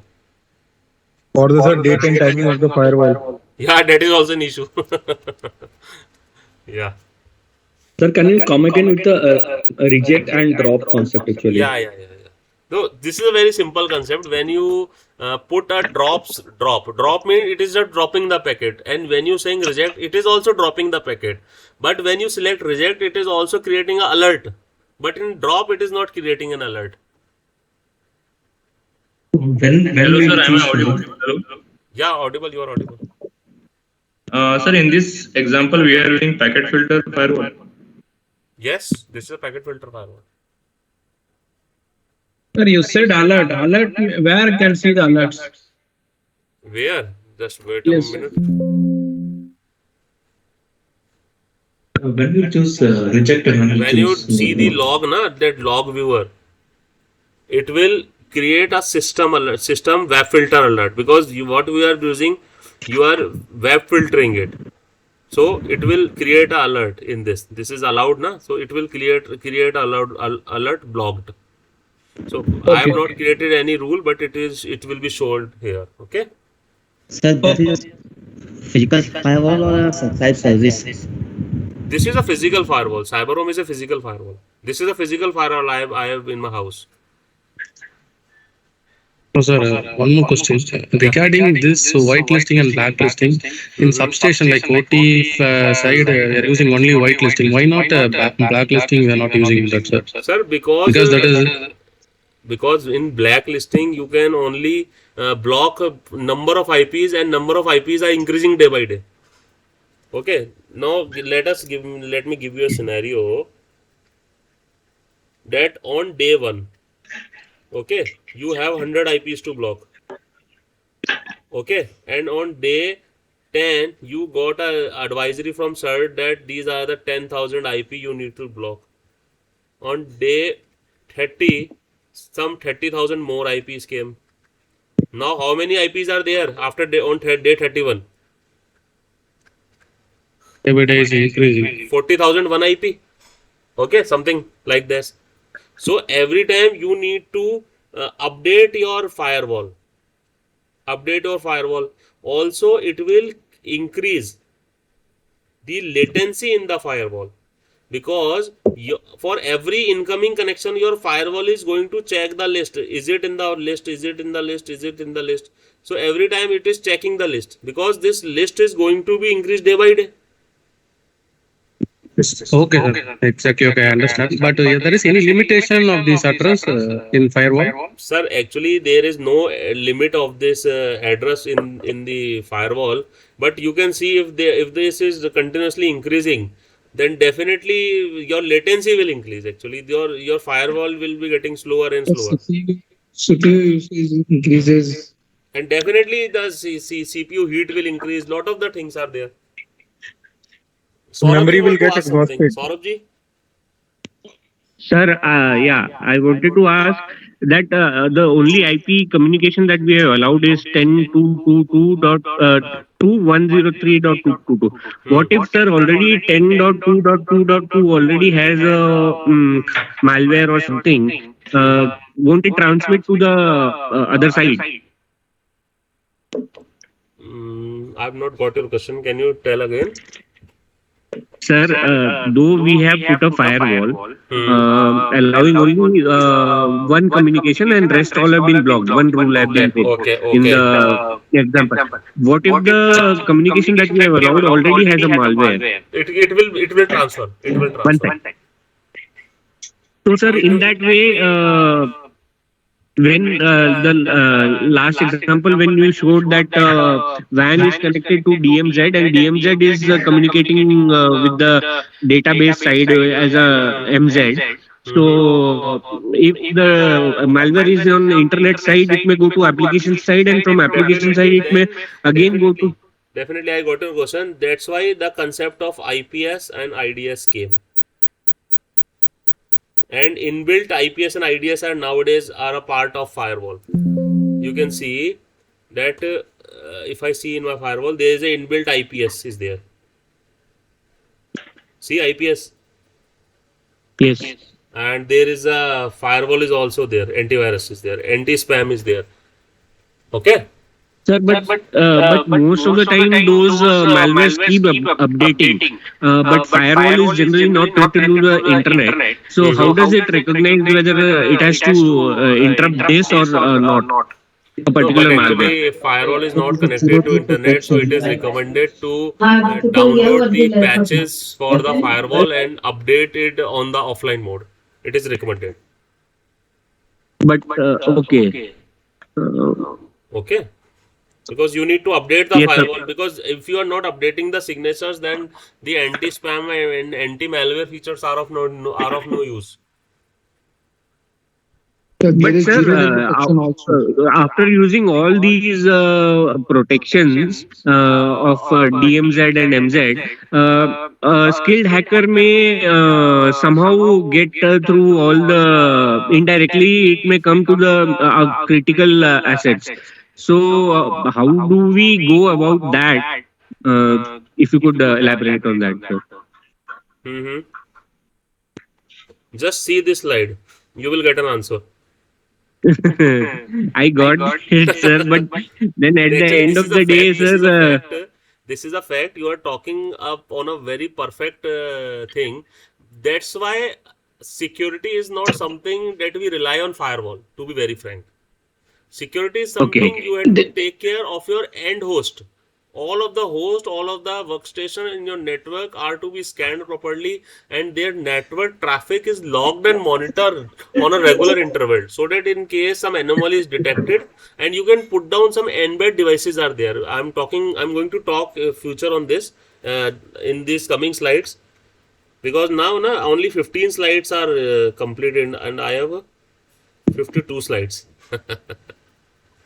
Because sir, someone from inside might have knowledge of all the IPs, all the architecture. All these questions are there. Definitely, you have a valid questions, and I would say you will get all your answers in this program. That I would say. Okay. Sir, you can go for anomaly detection, sir. UEBA and all solutions. Yeah, UBA, source, SIEM, lot of devices are there. When we will be talking about SOC and all, these all devices will came into picture. But this topic moreover, inter-zone. Sir, moreover, inter-zone communication can be filtered, no? Defensing can be done. Yes.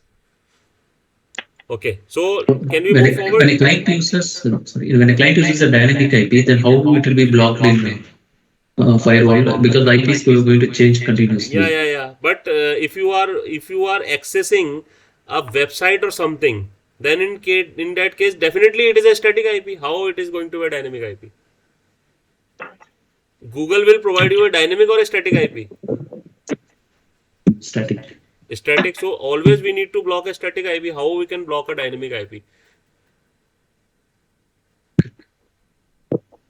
Sir, can you demonstrate like IPS and IDS configuration in firewall? Definitely, we are going to do that. So shall we move it? Yes. Can I take a 2 minutes break? I will just have a water, because the continuous 2 hours I am speaking, my throat is getting dry.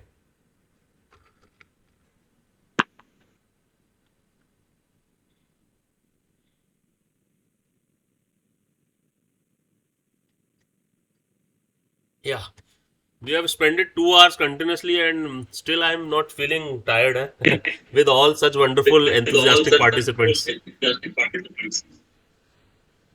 Okay, so we have understood about demilitarized zone.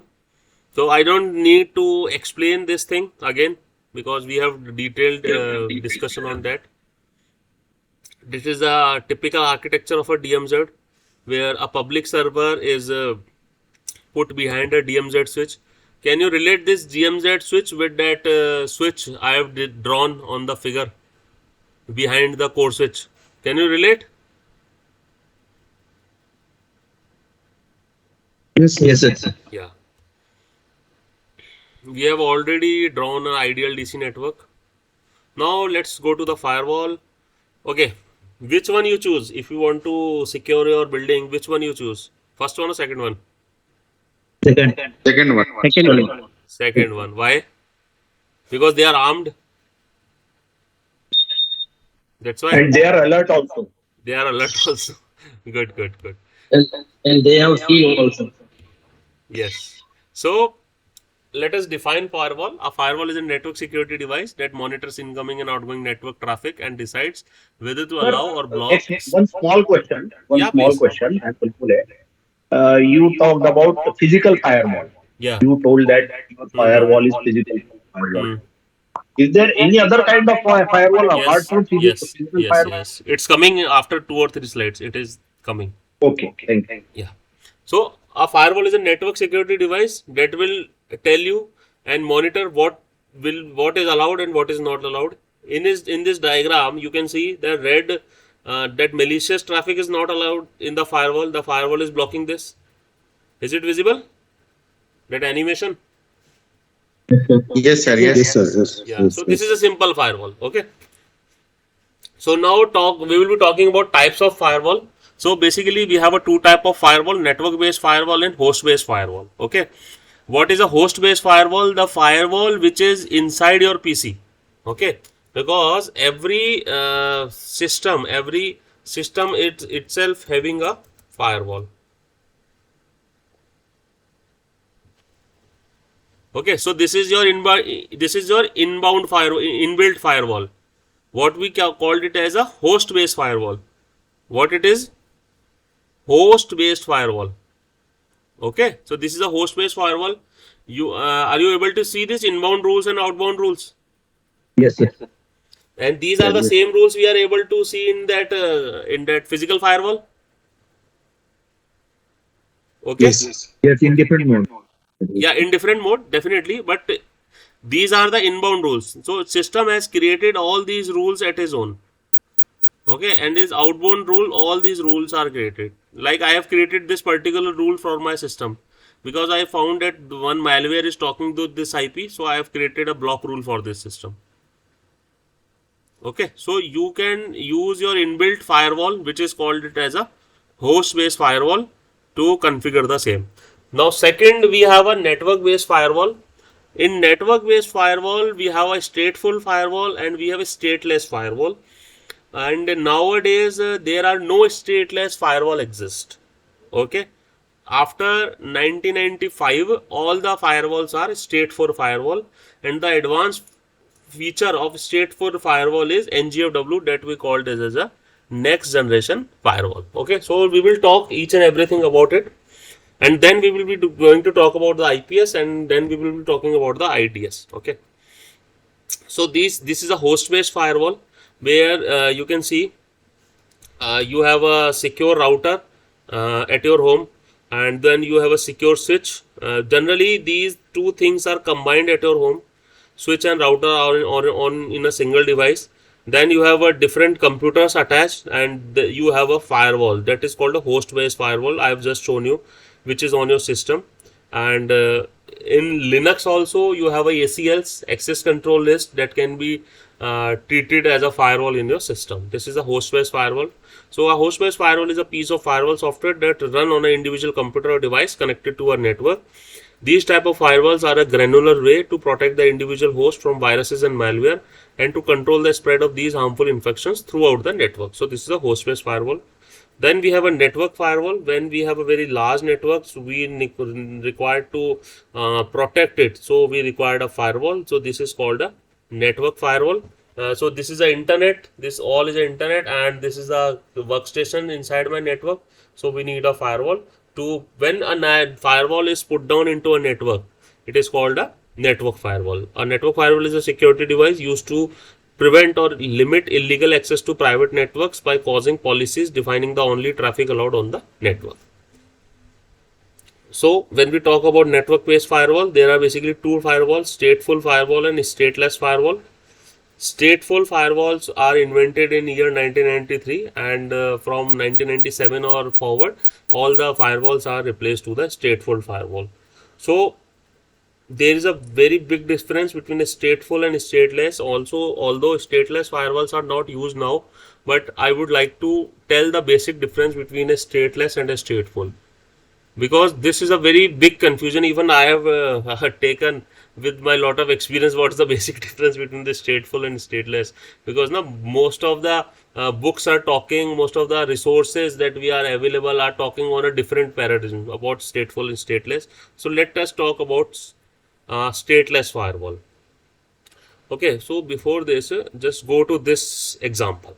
Okay, is it visible to you? Yes. Okay. Yes, sir. Okay, if you see, this is the same example we have talked in the very initial of our session. You know, when I have talked about request and response. Remember this? Yes. Yes, sir. Yes. Okay, so in stateless firewall, for every request you need to create an outbound rule. Okay. Yes. And at server side you need to create a Inbound rule. Okay, I'm talking about stateless firewall. So now tell me, if this server need to respond back, it is also required a outbound rule that I have said, Yes. and it required a Yes, sir. inbound rule. So okay, so actually the thing is happening, the server, the communication between the two is not understanding the state of communication. It is not understanding the state of communication, that if there is a request, it is expected to send a request. Now let us suppose a situation, there is an outbound rule is not defined. Then do this server able to communicate and reply back? Tell me. Yes. No, it will not allow to. In stateless it is not allowed. What's the issue is, in stateless, 2 rules are required per connection. Please repeat this. Yeah, actually this is something very tricky. So I'm going to talk on this, not an issue.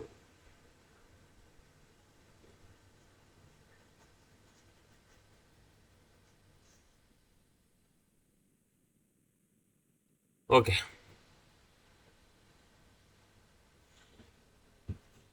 What I'm saying is, when request came, one rule is required as a inbound, outbound, and on other side one rule is required as a inbound. Is it fine? Yes. Now to reply back, I have said that there is a request and reply. Now on the other side, again one outbound rule is required and again one inbound rule is required. Yes. Okay, so this is the problem with the stateless connection. They are not able to understand the state of a connection.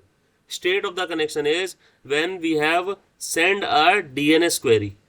Let us suppose when we have sent a DNS query, this A person send a DNS query to this server, who is Google. Okay, .com. Now, do you think any rule is existing in this server which is allowing this server to connect back to you? Do you think it is there? It is not there actually. Yes. It is not there in the remote server. It is not there in the remote server which is replying back to you that okay, go to this server. Okay, let us suppose this IP is this 119.18.36.73. So this server need to have this rule. Allow 1.3.3.7 to talk 119.18.36.73. Do you think this rule is available in this? No, it is not available, because in real life scenario this is not available. This is not available, but in stateless communication it should be there. Otherwise this DNS reply is not able to reach to Mr. A. So what is the problem in stateless communication? 2 rules are required per communication. One is the outbound rule and one is the inbound rule, and then again to reply back there is a outbound rule from server side and one is a inbound rule from client side. which is actually not feasible. So what they have done, they have created a stateful firewall. What in stateful firewall? As I have already said, after 1998 or 2000, all the firewalls are now stateful firewall. Whenever you send a request to this, okay, this firewall don't need an inbound rule. They don't need an inbound rule, okay? They don't need an inbound rule. They just check the communication and reply back. If it is a TCP request, then let us suppose this is a TCP and this is a client, then this is a server. Client is sending a SYN request. So it is a state of communication. Client is sending a SYN request. The server will also send a SYNAC request. So this is a state of communication. This is maintained in stateful firewall. But if it is a stateless firewall, so this type of communication is not possible. Every time you need to allow and disallow both sides to communicate in between. Understood? Miss, for stateless communication, every device will have inbound, two types of, every device will have two types of rules. Yes. One for inbound and other for outbound. Outbound. But that is not possible, na? Because we are accessing number of websites. In year 93, when these type of devices are increased, then internet is on very early phase. So there are very limited number of domains, maybe 1000 or 2000, and a person is using 2 or 3, 5 websites, so they can enter it into their inbound outbound rule. But in current scenario, you are having a n number of websites. Even countless websites are there. So how can you make a rule set for inbound and outbound? So that is the main difference between stateful and stateless. Stateful consider the state of connection, that this state of connection is require a reply from the server. So a dedicated outbound rule is not required. Understood? Sir, can I ask a question? Sir, actually, most of the OT systems, we have a very few websites like WRLDC website from which we have to communicate. So, limited number of websites are allowed. So, in such cases, won't stateless would be a better alternative, because for all the other incoming, we won't be able to reply. Definitely for OT. Stateless is a wonderful, but stateless are not available in market now. But sir, technically it is good. Technically it is good. Definitely, technically it is good. Stateless is a wonderful option for a OT environment, but nowadays they are not available. What we can do is we can deploy a open source firewall on a separate workstation, and then we can use it as a stateless. And if you are using the whitelisting approach, so that the concept of stateless can be adopted using the whitelisting approach. Sir, can you demonstrate? Is it like data diode we can put? Data diode is something different. Data diode is just allowing a traffic in one way only. That is a different thing. This is Anil here. Sir, but any hacker may masquerade through the IP that we have allowed, and can get access to our thing. But in stateless, unless we specifically don't give an outbound thing, stateless, nothing would happen. Definitely, it is true. Stateless are more secure than stateful. It is a fact. Why did we go for these things, sir? Yeah, it might require more. On a mass level, how many? What do you think in this world? What is the percentage of share between IT and OT? Yeah, that I understand. But still, for us, technology is growing. Actually, the thing is that technology is growing, and it is our wish that which technology we are going to adopt for our solution. So if we need to go for a stateless, definitely we can build our own firewall on an open source environment by putting it on the server and on Linux or something. So I'm just talking about the logic, that what is the logic between a stateful and a stateless. Okay. Yeah. Any more questions somebody is asking, I think so. Yes, sir. I have a question. Yeah. Miss, Sir, I have one question. Means in stateful firewalls, uh, if communication is blocked, then there will no request will be exchanged and it will not be accepted. Yes, but if the block is not there, then the firewall will communicate at his own to complete that request. Like if I say there is a SYN request, us client send a SYN request to the firewall, then the firewall will automatically send a SYN-ACK request. And then if client again send a ACK request, then a connection will be established until and unless it is blocked. Okay. Yeah. Sir, Sir, is it possible? yeah, please go ahead, sir. Thank you. Thank you. Sir, is it possible to explain this terminology with 104 communication? Is it relevant or not? Sir, in 104 communication for stateful and stateless, sir, 104 is already a serialized communication. 101 is serialized communication. Yeah, 104 I'm asking. In that case, I think it is already a stateless communication. Na? We are not taking care of the other party's state. We are just sending the bits to our data historian and all. So it is already stateless. But it is a master-slave communication, right? So there is a communication between the master and slave. But there is a identity definition between. There should be an authorization between the two. So it is a stateless communication because they are not replying at his own. If communication is between the client to master, then the master is only replying when it is in the list of approved IPs or something. Okay? Okay. Thank you. One person Yes, is asking Prashant. Yeah, Prashant ji, Anil here. I have two questions. First is that can we configure the stateful firewall nowadays firewall as a stateless? That is configurable, I think so, right? Yeah, it is configurable.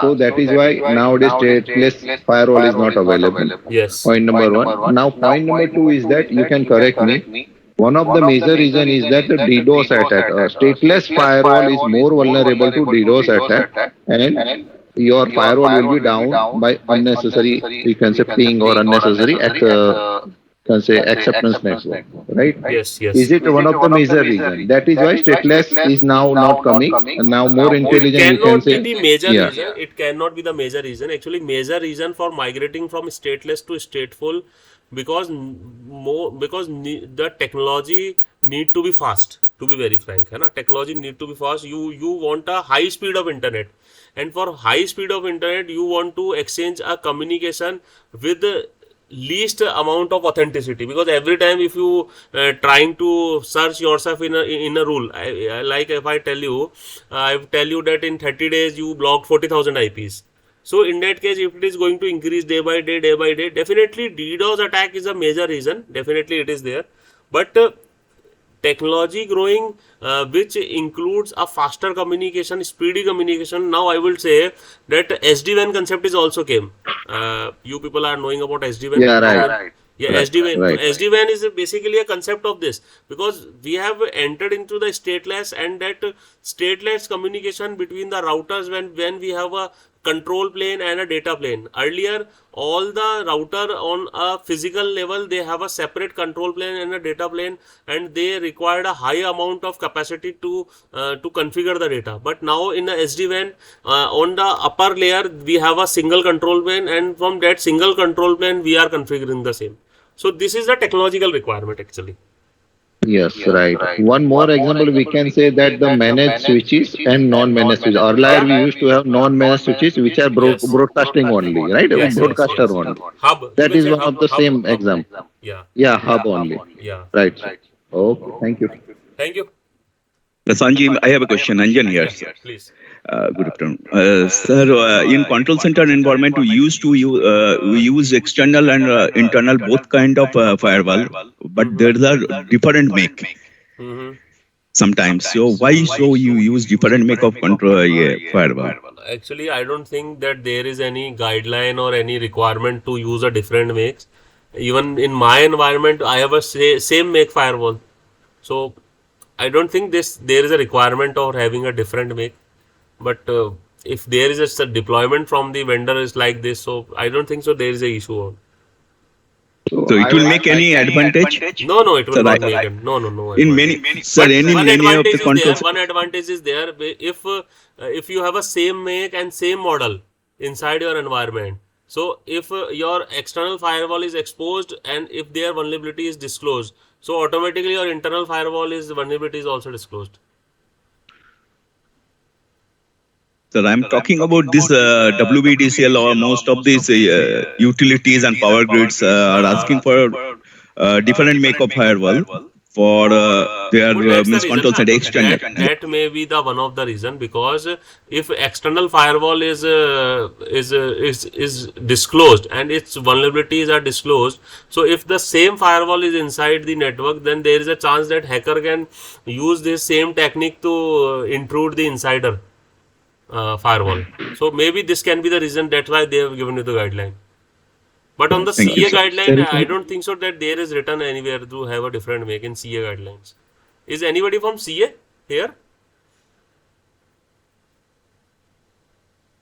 Yes, sir, from CSAT Power, yeah, there is no such guideline. Yeah, no, sir. Moreover, sir, different makes increases the effort level of the adversary. It will increase the effort level, that I am saying. What's your good name, sir? From CSAT Power? Yeah, Neeraj ji. So that's the issue. That's why I have said there is nowhere written in this CA guideline to have a different make. Sir, from WBTCL, sir, you can check with your guidelines, sir, why they are saying. You can ask them that why you are asking them to have a different make firewall.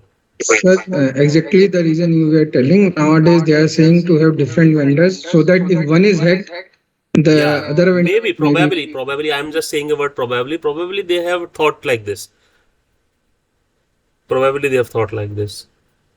And we appreciate each and everyone's effort, because everybody has a different set of security feeling. Yeah.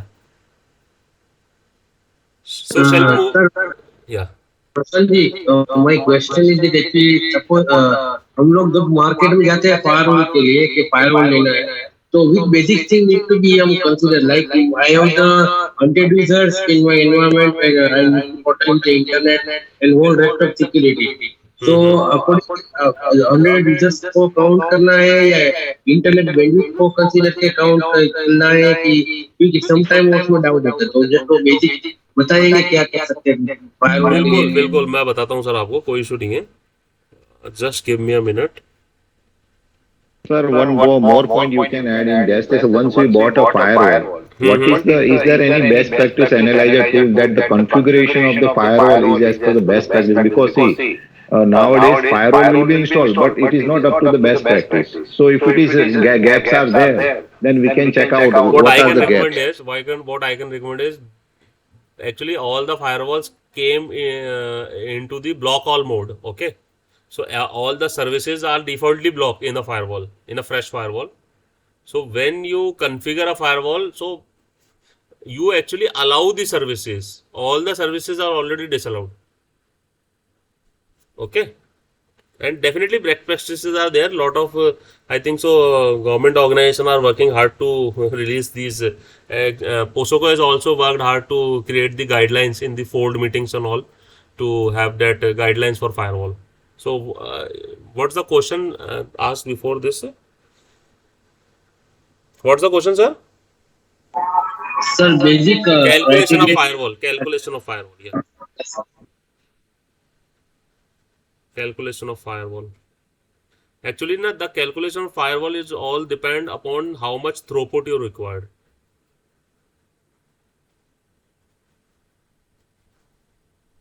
Okay. Let me give you a solution. This is a router. Sir, to add, how to calculate this throughput? Actually, there are vendors who are telling you. That itself I'm telling you, sir. Okay, you have a router, and here you have a firewall. Here you have a core switch, and here you have a separate DMZ switch, MZ switch, LAN switch. In LAN you have a 100 PC. In MZ you have a 10 server. In DFZ you have a 20 server. Okay. Now to calculate this, you have to understand what is the ISP bandwidth. Okay. Bandwidth. Let us suppose the bandwidth of ISP is 500 Mbps. Okay. Now let us suppose about your core switch. Your core switch is of 2 gig, 2 Gbps. Okay.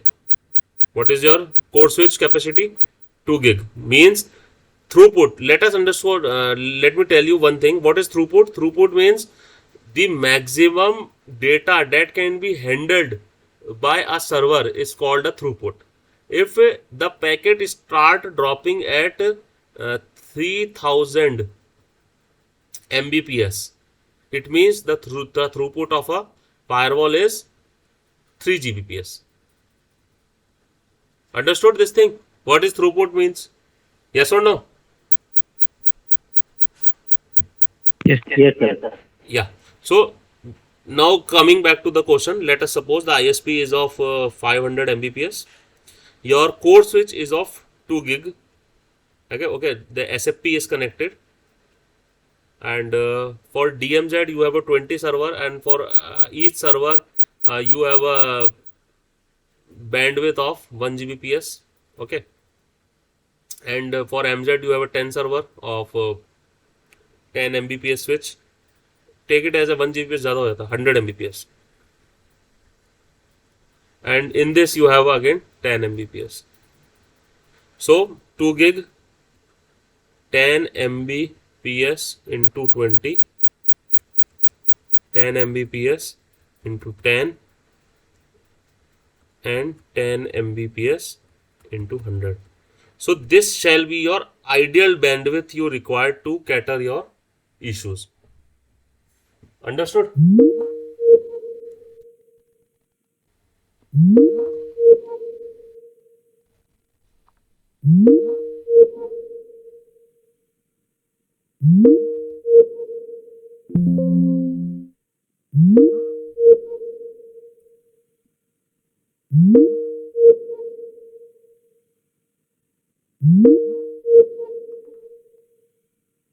अरे क्या हो रहा है?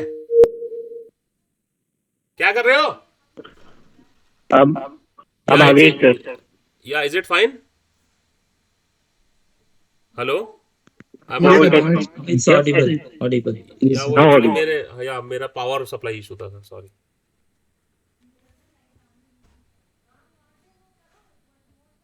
So is it visible now? Yes, so it is visible. Yeah. So we have calculated. This is like my ISP bandwidth, my core switch bandwidth. Then I have a MZ, DMZ, and LAN. So this is the ideal bandwidth I required for the whole. This is the ideal bandwidth I required. Okay. So this bandwidth can be treated as a throughput. When we calculate this, let us suppose it is coming to be 20 gig. Okay, this is coming to be 20 gig. It means that your firewall should be of minimum 20 gig. Your firewall should be of minimum 20 gig. So you can ask your vendor to provide you a firewall with a 20 Gbps, 20 gig capacity. Understood? Any question in this? So it's a simple calculation, not an issue.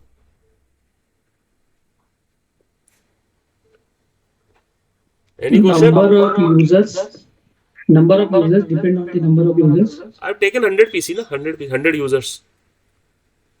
Okay. Yeah.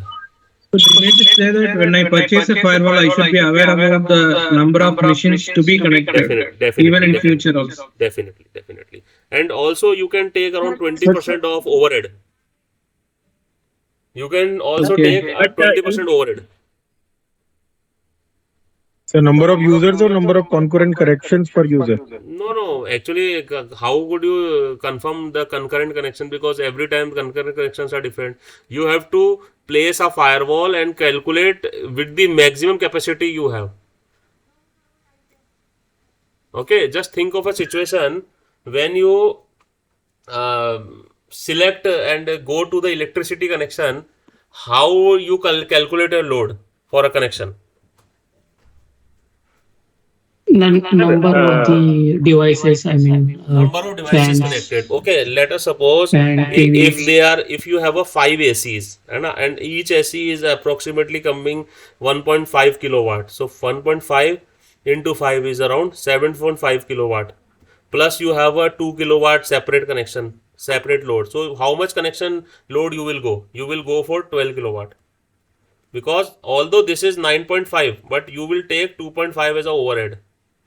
Because in case you increase your AC to 7, then you must have an extended capacity. No? So the firewall is having different bandwidth also. There is a firewall throughput, then IPsec VPN throughput, then threat protection throughput. What are NGFW these? throughput is also there. Yes, yes, sir. So, Because the highest is firewall throughput. I would say the highest is firewall throughput. Then we have NGF throughput. NGF throughput, when we talk about NGF and right now, then you will get a clear idea about IPS and IDS throughput. Okay? Yes, sir. I will cover it, no issue. So let's go ahead. Sir, but internet, sir, one doubt. ISP is 500 Mbps, which is lower than the switch capacity.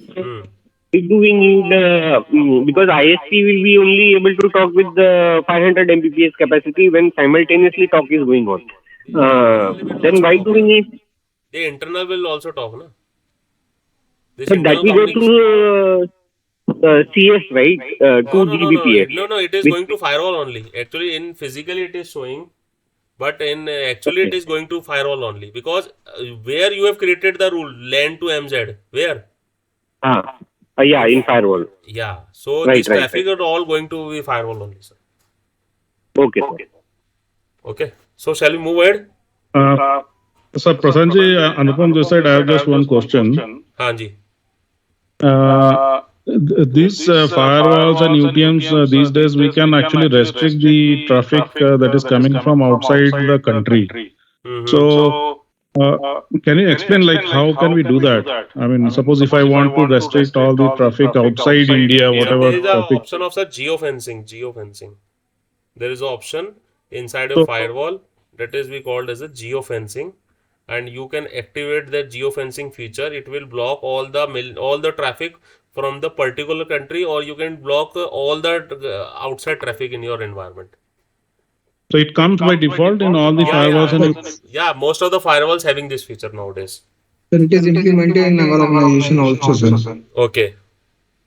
Good. Okay.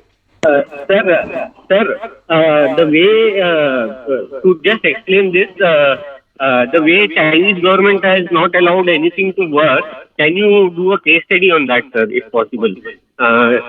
Okay, I will do it sometime after this, because we are running out of time. Yeah. Definitely, I will take that. Yeah, sure, sir.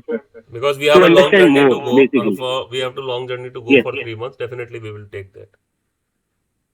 Yes, okay, so shall we move ahead?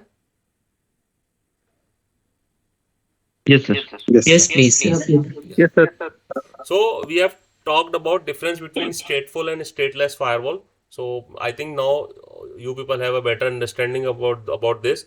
Now we have a next generation firewalls. Okay. So what I हाँ बताइए sir जैसे कि मतलब proxy VPN use करके मैं अपना location तो change कर सकता हूँ, मान लीजिए मैंने जियो फेंसिंग लगा भी दी है ना, तो भी तो मतलब आप मतलब फायरवॉल उसको मतलब प्रोटेक्ट नहीं कर पाएगा। तो उसके प्रिवेंशन के लिए हम क्या कर सकते हैं? सर उसके प्रिवेंशन के लिए जो आपका एनजीएफडब्ल्यू के अंदर एक ऑप्शंस होते हैं कुछ, कि अगर वो मैस्कुरेटिंग करके आ रहा है तो डेफिनेटली वो कहीं ना कहीं तो इशू आएगा सर, उसमें वो कर सकता है ब्लॉक, ऐसी बात नहीं है। वो जियो फेंसिंग से नहीं होएगा, वो आप जो रूल सेट बनाओगे ना उससे हो जाएगा। ठीक है, तो let us talk about next generation firewall. अब these are some issues that are being observed in the firewall, in the traditional firewall, so that are being catered in the next generation firewall. What are the issues?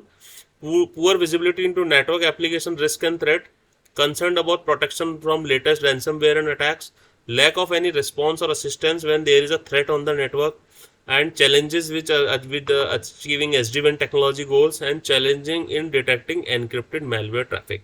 So this is the, I would say, the main USP of a next generation firewall. This is the main USP of a next generation firewall, where the encrypted malware traffic is also scanned. Okay. So let me talk on this, because this is a very important thing.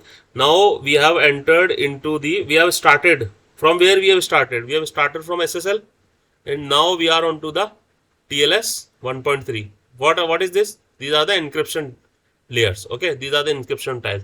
So what are the top critical capabilities of NGFW? They can inspect the packet which is also encrypted. They can help you in zero-day threat protection. They can help you in awareness of application, SD-WAN networking and orchestration. They have a fully integrated IPS, inbuilt antivirus, and integration with other cybersecurity products. Okay. In continuation to this, we have a deep packet inspection and intrusion prevention into the next generation firewall. See, the normal firewall is talking on layer 2, layer 3 and layer 4. In layer 2, we have a MAC. In layer 3, we have a IP, and in layer 4, we have a port. Okay. So most of the firewalls are in traditional firewalls are just taking care of from L1 to L4. But the upper layers from L5 to L7, that is a transport, application and presentation layer, are also covered in the next generation firewalls. Okay, so deep packet inspection will help you to find out the malwares in layer 5, 6 and 7 also. Advanced threat protection, it can identify bots and advanced threats. Web protection and URL filtering, they have a good web-based malware compromised website, and web download can be blocked. Then they have a better visibility over the application control. Okay, now this is very important, and I think how many people know about this thing, that encrypted traffic is also being inspected these days? How many people know this? Tell me. I was not aware. What about others? Neeraj ji, you want to say something, please? You have raised your hand. Alpesh ji. No, it's okay. It's okay. Okay. So now the thing is that after the evolution of TLS 1.3 and even TLS 1.1, 1.2, the encrypted traffic is also being inspected by the firewall. As you can see, this is a next generation firewall, and in this next generation firewall, the packet is firstly decrypted. Okay, the packet is firstly decrypted, then it is checked in the IPS, then it is again encrypted, and then it is again sent back to the router. Okay, so they have a capability to decrypt your packet. So if you are thinking that your packet that you are sending from your home to your google.com, so probably it is already being decrypted in the firewall, in some of the NGFW firewall of your organization. But usually even the organization owners or network administrator do not have access to view the contents of the firewall, because these firewall have a CA certificate. Okay, certifying authority certificate, and these CA certificate ensure that this encryption and decryption is just for the scanning of the malicious traffic inside the packet. So what is exactly is doing? The only way to guarantee visibility of encrypted traffic for a security tool is to decrypt the traffic before analyzing. Once the data is decrypted, it can be sent through your firewall, IDS, denial of service tool, or any other security application. After you inspected the decrypted traffic for malware or threats, you can re-encrypt it to maintain security. Okay, so in this way your traffic is also encrypted. Now let me ask a simple question from you.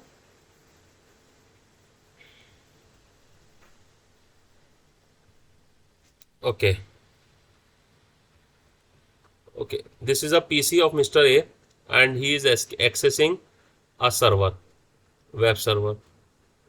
Okay, and this is a firewall in NGFW is there. He has tried to access a page of web server. He has received a web page, username and password. He just entered the username and password and press the submit button. Now this submit button will bring that packet to the NGFW, and that NGFW will open, check, and then again close back and send to the web server. Now tell me, is it hampering the integrity of a user? When we have talked about the CIA, now tell me, integrity is hampered or not? Yes, sir. And confidentiality is hampered or not? Yes. Definitely confidentiality and integrity is hampered. So, and there is also a chance that if a CA certificate is expired, web server may be not replying back to this because he find this communication as a malicious. It will treat it as a MITM attack, man in the middle attack, where the packet which is sent by A is opened by someone else. But the thing is that when this packet is open in NGFW, it is treated as a legitimate process because the CA certificate is already inbuilt, and this CA certificate is also shared with this web server. This NGFW will add a CA certificate to this web server that, sir, we have received a packet from A, but we are the certifying agency to check the maliciousness, so we are sending our certificate also to send you. Someone has asked in around 10 minutes before that they are showing an error that ISP issue is there. ISP is not, service is not secure. Who is there, sir? What's the good name? Somebody has asked. So this probably the issue because the CA certificate is expired at their end. So have you understand how the encrypted traffic is being analyzed? Sir, I have a question here. So, if it is encrypted and sent in virus encrypted form, then in the other end receiving and say google.com server, they should also have the CA certificate to decrypt, right? So you mean to say because there will be different vendors for this NGIF, NGFM firewall. But CA certificate is provided by the certification authority. Okay, like VeriSign is a company who is sharing. What is CA certificate? CA certificate. CA certificate is certifying authority certificate.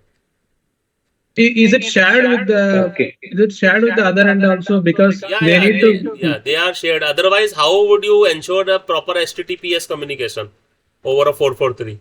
It is not possible if you are not sharing the certificate. As you told earlier, during communication, symmetric or asymmetric, this encryption and decryption keys are exchanged. Yes. Right. So when firewall opens and decrypt it and again encrypt it, so as to ensure its genuineness and authenticity,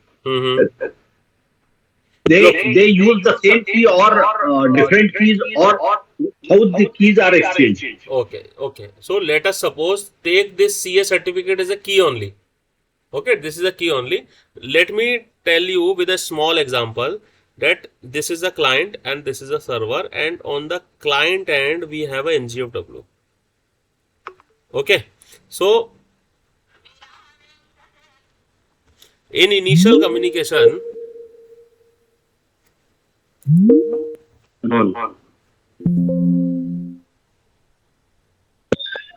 sir वापस power चला गया. हाँ नहीं आ गया, वापस आ गया. Is it visible? Is it fine now?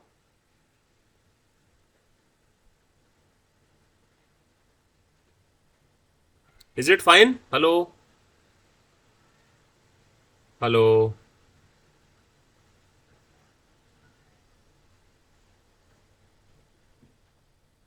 Hello? Hello? Is it visible?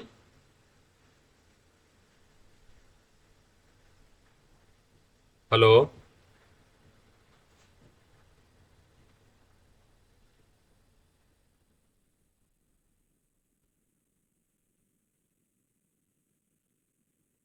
Am I audible?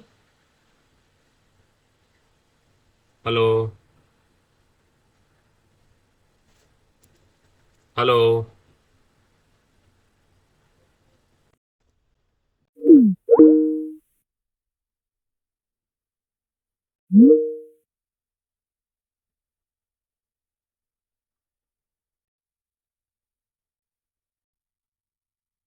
Am I audible? Now you are Yes, audible. very much. Yeah, Yes. sorry for the interruption. Actually, there is a power cut in my area. So I'm putting on UPS, that's why.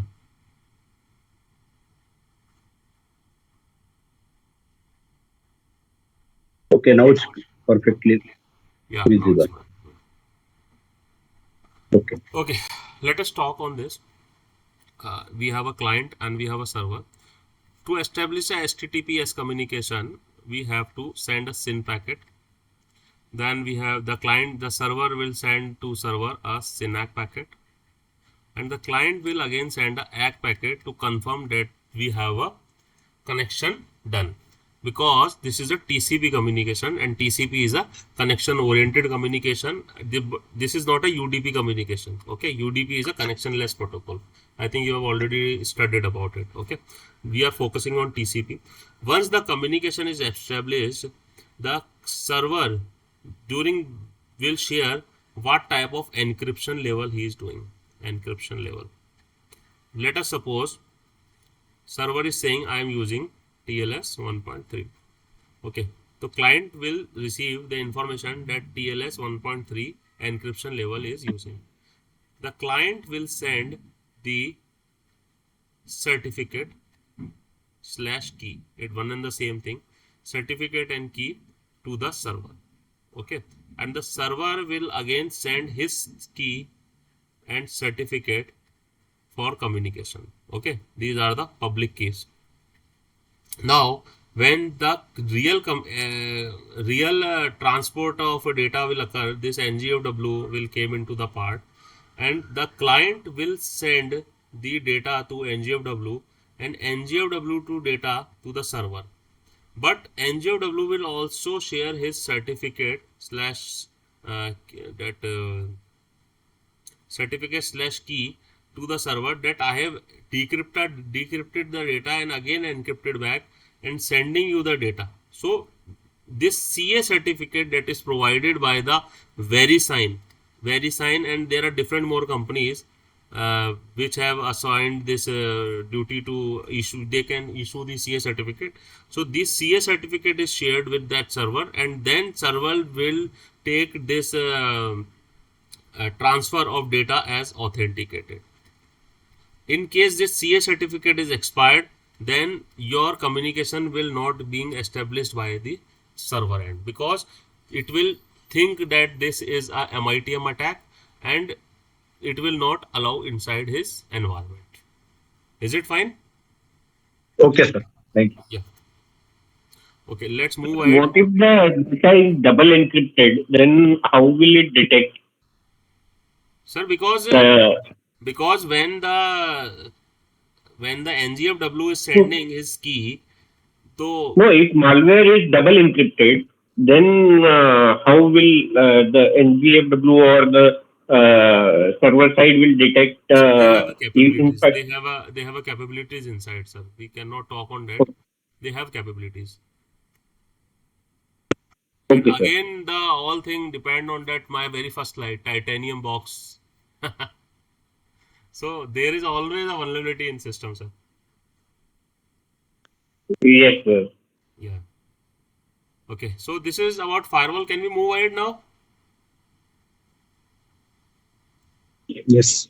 Okay. So let's talk about IDS and IPS. So what the IDS is, I think you have already studied in yesterday's class. Simply detect malicious activity, but cannot take action against it beyond alerting an administrator. So IDS, so this slide is more clear to you. Is the slide visible? Okay. Yes, sir. Yes. Always relate an IPS with a guard and IDS with a CCTV camera. How? Just think of a scenario. There is a building and guard is sitting outside. If some person who is looking like a thief trying to enter inside, what the guard will do? What the guard will do? He will stop him. He will stop He will him. stop him. Stop. Okay, now think of a scenario where IDS is there, like a CCTV. In a building, you have a CCTV, and at night too, some thieves are entering inside. Can CCTV will do anything? Detect. It will create an alert. It will create an alert, but it can't do anything at its own. And it is your luck that you are able to see that alert or not. Understood? Yes, sir. Yes.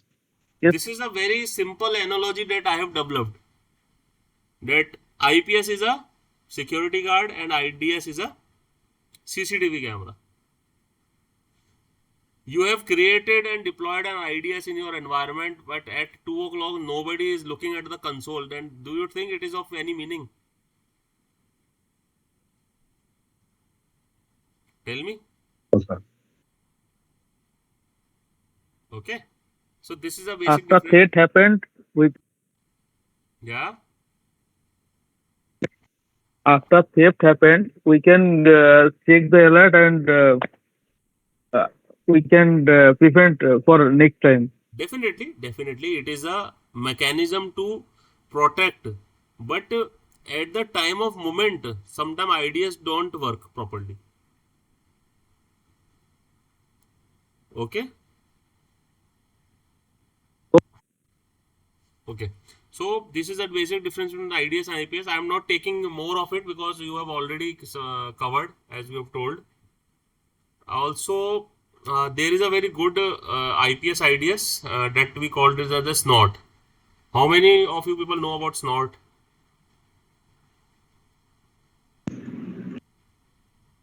Anybody know about Snort? Okay, so No, sir. Snort is an IPS IDS combined, and Snort can okay, so Snort can detect malicious traffic or attacks by leveraging pattern matching. When active, Snort captures packet, reassembles them, analyzes them, and determines what need to be done to the packet based on predefined rule. Snort rules are very similar to a typical firewall rule, whereby they are used to match network activity against specific patterns or signatures. Snort has a large amount of rule set created by which community that are very useful to begin with. Okay. Snort is basically having two versions, 2.x and 3.0, but currently we are using 2.0 versions.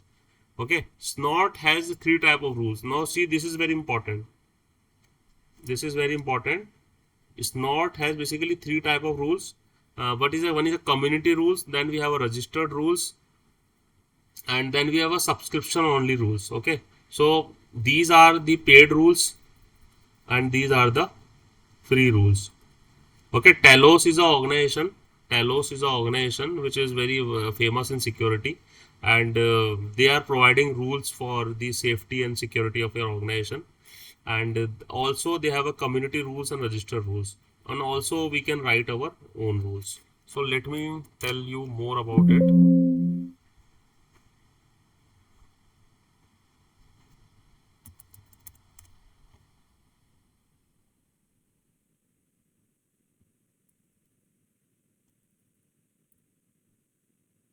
So this is a website of Snort, snort.org, and you can download Snort from here. And the important thing that I want to share with you is that is Snort rules. Okay, Snort rules are very important, and one can download the community rules from here also. Okay, what are community rules? Basically, lot of people are working continuously to detect the attacks and extracting the signatures of that attack and converting it into some rules, so that these rules can be implemented into the Snort environment so that they can work. Okay, so Snort is working on which environment? Snort is working on Linux. Okay, so let me show you with So Snort. this is not an appliance. It's basically No, a no, this is software. not an appliance. It is a software. You can deploy it on anywhere. Okay. Okay, so initially, if you want to install the Snort, you can use a command install. Okay, apt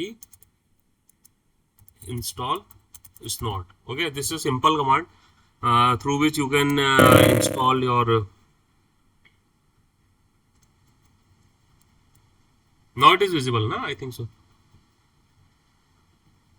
Is it visible now? Yes, sir. Yeah. Yes, Yeah. yes, yes. So Snort can be installed. Like I have already installed the Snort in my system. So Snort is installed in my system. And what exactly Snort is doing? Just think of a scenario that you have a appliance on which you have installed the Snort. Now you want that if somebody ping you, you will get an alert. Understood what I'm trying to say? You want to set up a scenario where if somebody ping you, you will get an alert. Is it right? Is it meaningful or not?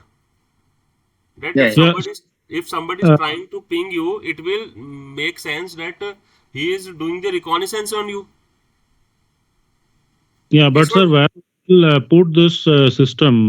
Will it be after the router we will put, or where exactly put the system? Snort is something, and you can put. Let me tell you one thing.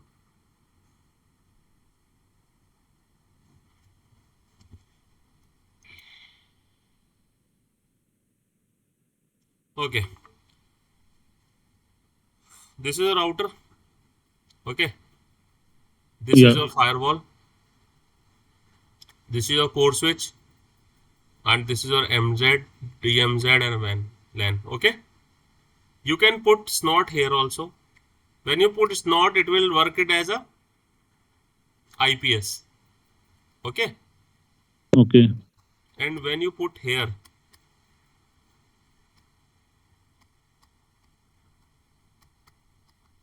in parallel to this, it will work as a IDS. Okay. Mirror the traffic and you can where means this is a firewall and this is a core switch. So you can directly connect to this to the core switch, or you can connect it to the firewall. So basically it is between the firewall and core switch. So we'll be mirroring the traffic that is coming from the firewall to the core switch. Yes. What we have to do, we have to enable the port in the promiscuous mode. Okay. In the promiscuous mode, you need to allow it. Okay. Right. So we can install Snort in our PC as well, no? Yes, this is installed in my PC only. So no, in the previous slide, you were telling about the exact position we have to put the Snort. This one? Yeah, yes.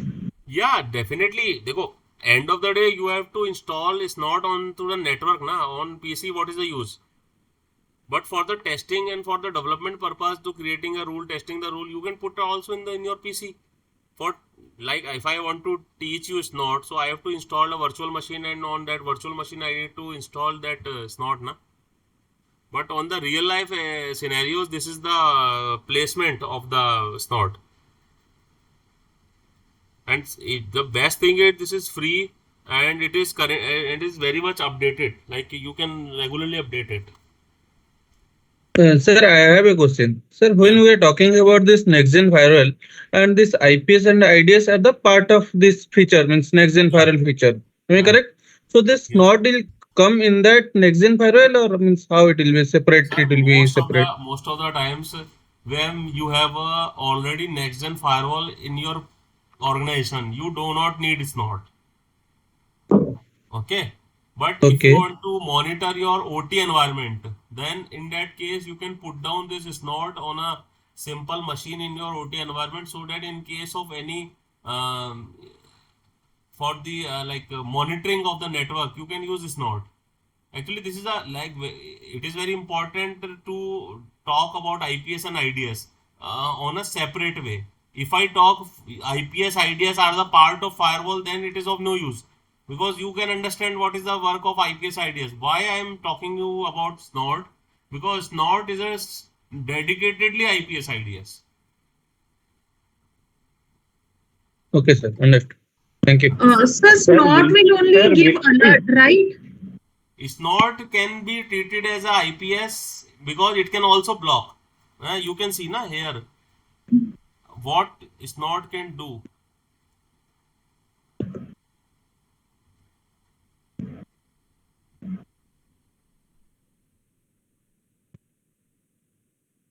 Just a moment. Sir, will we have a demonstration to set up Snort on a virtual machine? Yeah, I will be demonstrating. I'm just telling you some important things.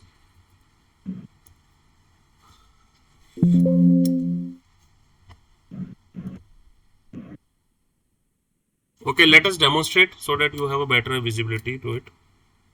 So you were telling about what Snort can do. Snort can do blocking also. Snort can do alert also. Actually, there is a website Snort. So I have a question. If it is so easy to install the Snort, it is going to detect and block the the attacks. Then why does the attacks happen? Suppose I write a program key. Okay, if someone is pinging my PC, it is generating an alert and blocking that person. Then why come there are so frequent attacks and all?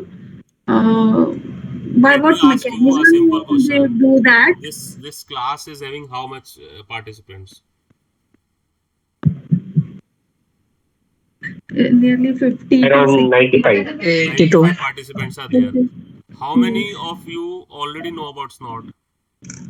Actually, in cyber security, what I have always said in a lot of platform, I have always saying that these firewall vendors and these companies, like Cisco and all, they are just selling their products on very high values. And if you are having a good cybersecurity practitioner, you understand the concept. You can build your devices with these Snort type tools, which are free of cost. So buying a firewall of 20 lakh rupees in comparison to this is a risky task, I would say. And basically the security is all about your efforts. Putting a firewall will not help you. So putting a firewall and then configuring well is a good practice. Somebody has also already said that sir, configuration of firewall is very important. Definitely firewall configuration is very important. Putting a firewall is not a solution provider. Okay? Platform also. Yeah, please. Does this not be work on Windows platform or on Linux only? No, Snort will not work on Windows. It is for Linux only. Because on OT environment in power plant we have normally a Windows platform. But for network you can install it on Linux, and that Linux system can be put into your network, na? Maybe. Understood? Yes. Okay, so to understand the Snort, we need to create some rules. Okay, so this is a basic syntax for creating a rule. So what I'm telling you is what type of activities a Snort can do. A Snort can alert, a Snort can log, a Snort can pass an activity, a Snort can drop, reject the packet. Okay, so let us see this first, Snort rule syntax, then we will go to Snorpy. Okay, so in this is a syntax where we will going to create a rule as we have created in firewall. This is an alert rule. Okay, what protocol it will work? It will work for ICMP. This is a source port, this is a source address, then this will direction and it will decide that for which direction this rule will work. For any destination and any destination port it is created, then it will create a message ICMP attack detected. Then it will share, you have to write a SID number, serial ID for each and every rule. So now the thing is that creating these type of rules are very hard. So what some people have done, they have created Our website is Snorpy. Snorpy.this. I will share you this in the chat box so that you can.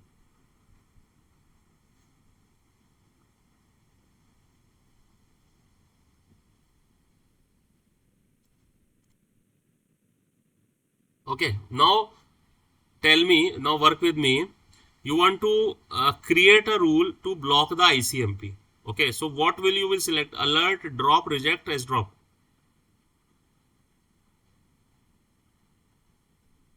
Tell me. Sir, drop. Reject. I wish to create reject. alert. I want to create an alert. If somebody ping me, I will be getting an alert. Alert. Okay. What type of traffic it is? TCP. ICMP. Sorry, ICMP.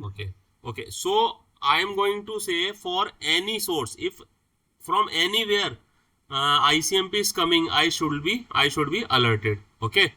And for any IP address, if my traffic is coming, it should be alerted. And then we have a SID number. Let us suppose we give SID number is 101001. Then we have a revision number, and then we have a priority for this. So the priority we keep it as a 1, and we create an alert message ICMP packet detected. Okay. Now it will automatically create a rule for Snort. Okay. Also, if you want to say that for data size which is bigger than 16-bit, so it will create where D size is greater than 16-bit. Okay. So this is the feature very much. It's a very good website. You can create such type of rules. So this is a rule I have created, that alert ICMP from any to any where message is detected. Now again go back to the. See, I am telling you on a very fast pace. This is not, because Snort itself require at least 2 hours for installation and for the deployment. And if you people want, I can take separate class on Snort also. Okay. So let us. Sir, then how do we set up this virtual machine and also? Sir, I can take session on this because this is a very big topic actually.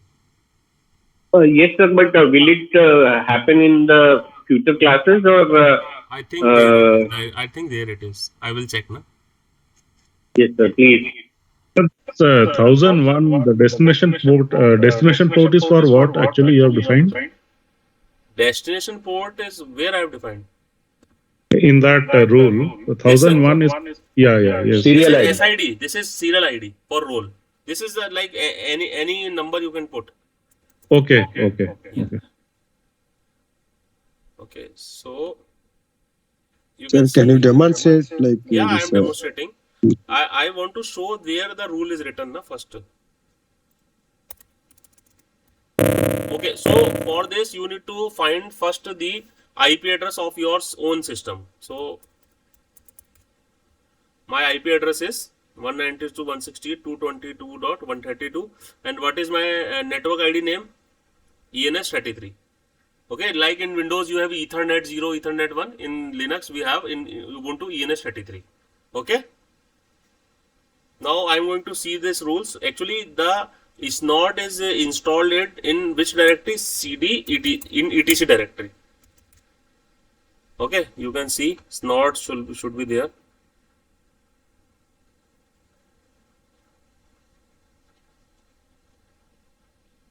You see Snort. Okay, so Snort is in this directory after installation, and let me go to the Snort directory. Now we have two important files. One is a snort.conf and other one is in the folder rules. So the local rules is in rules folder. So this local.rules is the main file. So let me open it. Okay, so I have entered this rule that I have created using that. This is the same rule? Yes or no? Yes. Yes or no? Yeah. So I have entered this rule. Now I will start the Snort.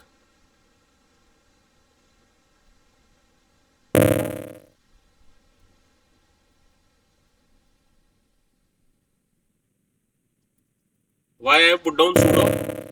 Actually, sudo is like when you run a program in Windows as an administrator. In the same way, to run the program as an administrator, you use command sudo in Linux. Okay.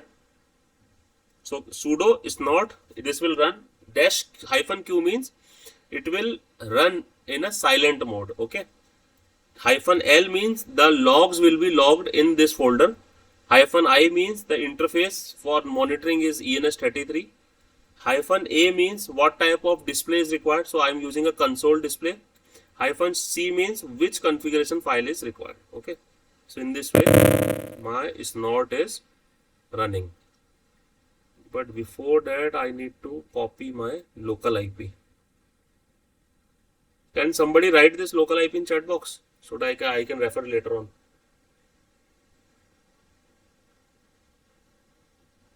Just write this IP in chat box because we required it later on.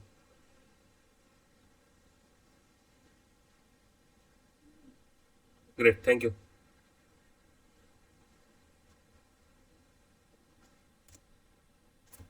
We'll ask for a password. So now my Snort is running. If no error is shown, it means Snort is running. Now let me go to my Windows machine and now again ping this.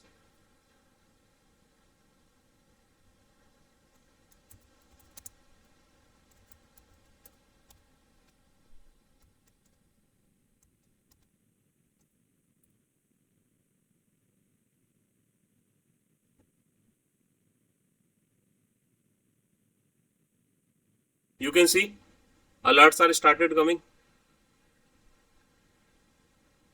It is visible and it is showing from which Yes. IPs alerts are coming. Okay, let me stop this. Now it is stopped. Stopped, yes or no? Yes, sir. Yes, sir. Yes. Let me start again. Let me start again.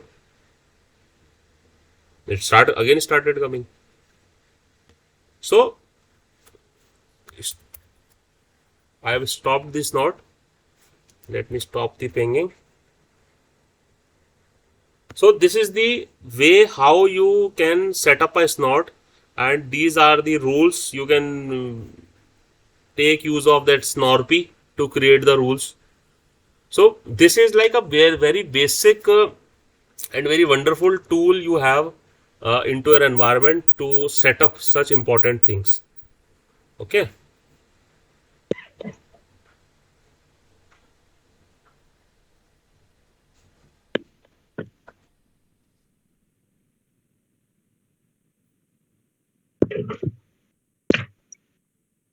Okay. So am I visible? Yes, sir. So this is like today's end of Yes, session. sir. Yeah, so this is today's end of session, and we have tried to cover out maximum things that you people required in your routine cyber security issues. I have tried to cover and make you people explain on a very practical way. I have tried my best to make you people have a good hands-on on the devices, and I will talk to the CBIP people to put a specific class on Snort so that I can help you in deploying Snort, installing the virtual machines, and then installation procedure and all, because this is very important. Yeah, somebody want to ask Paragji? Yes, please.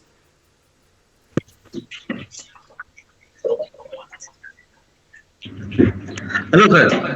Yes, Santosh sir. Good afternoon, sir. It's a wonderful session today. I just want to ask, how do we increase the performance of firewall? Because after some years of experience, the performance is decreasing.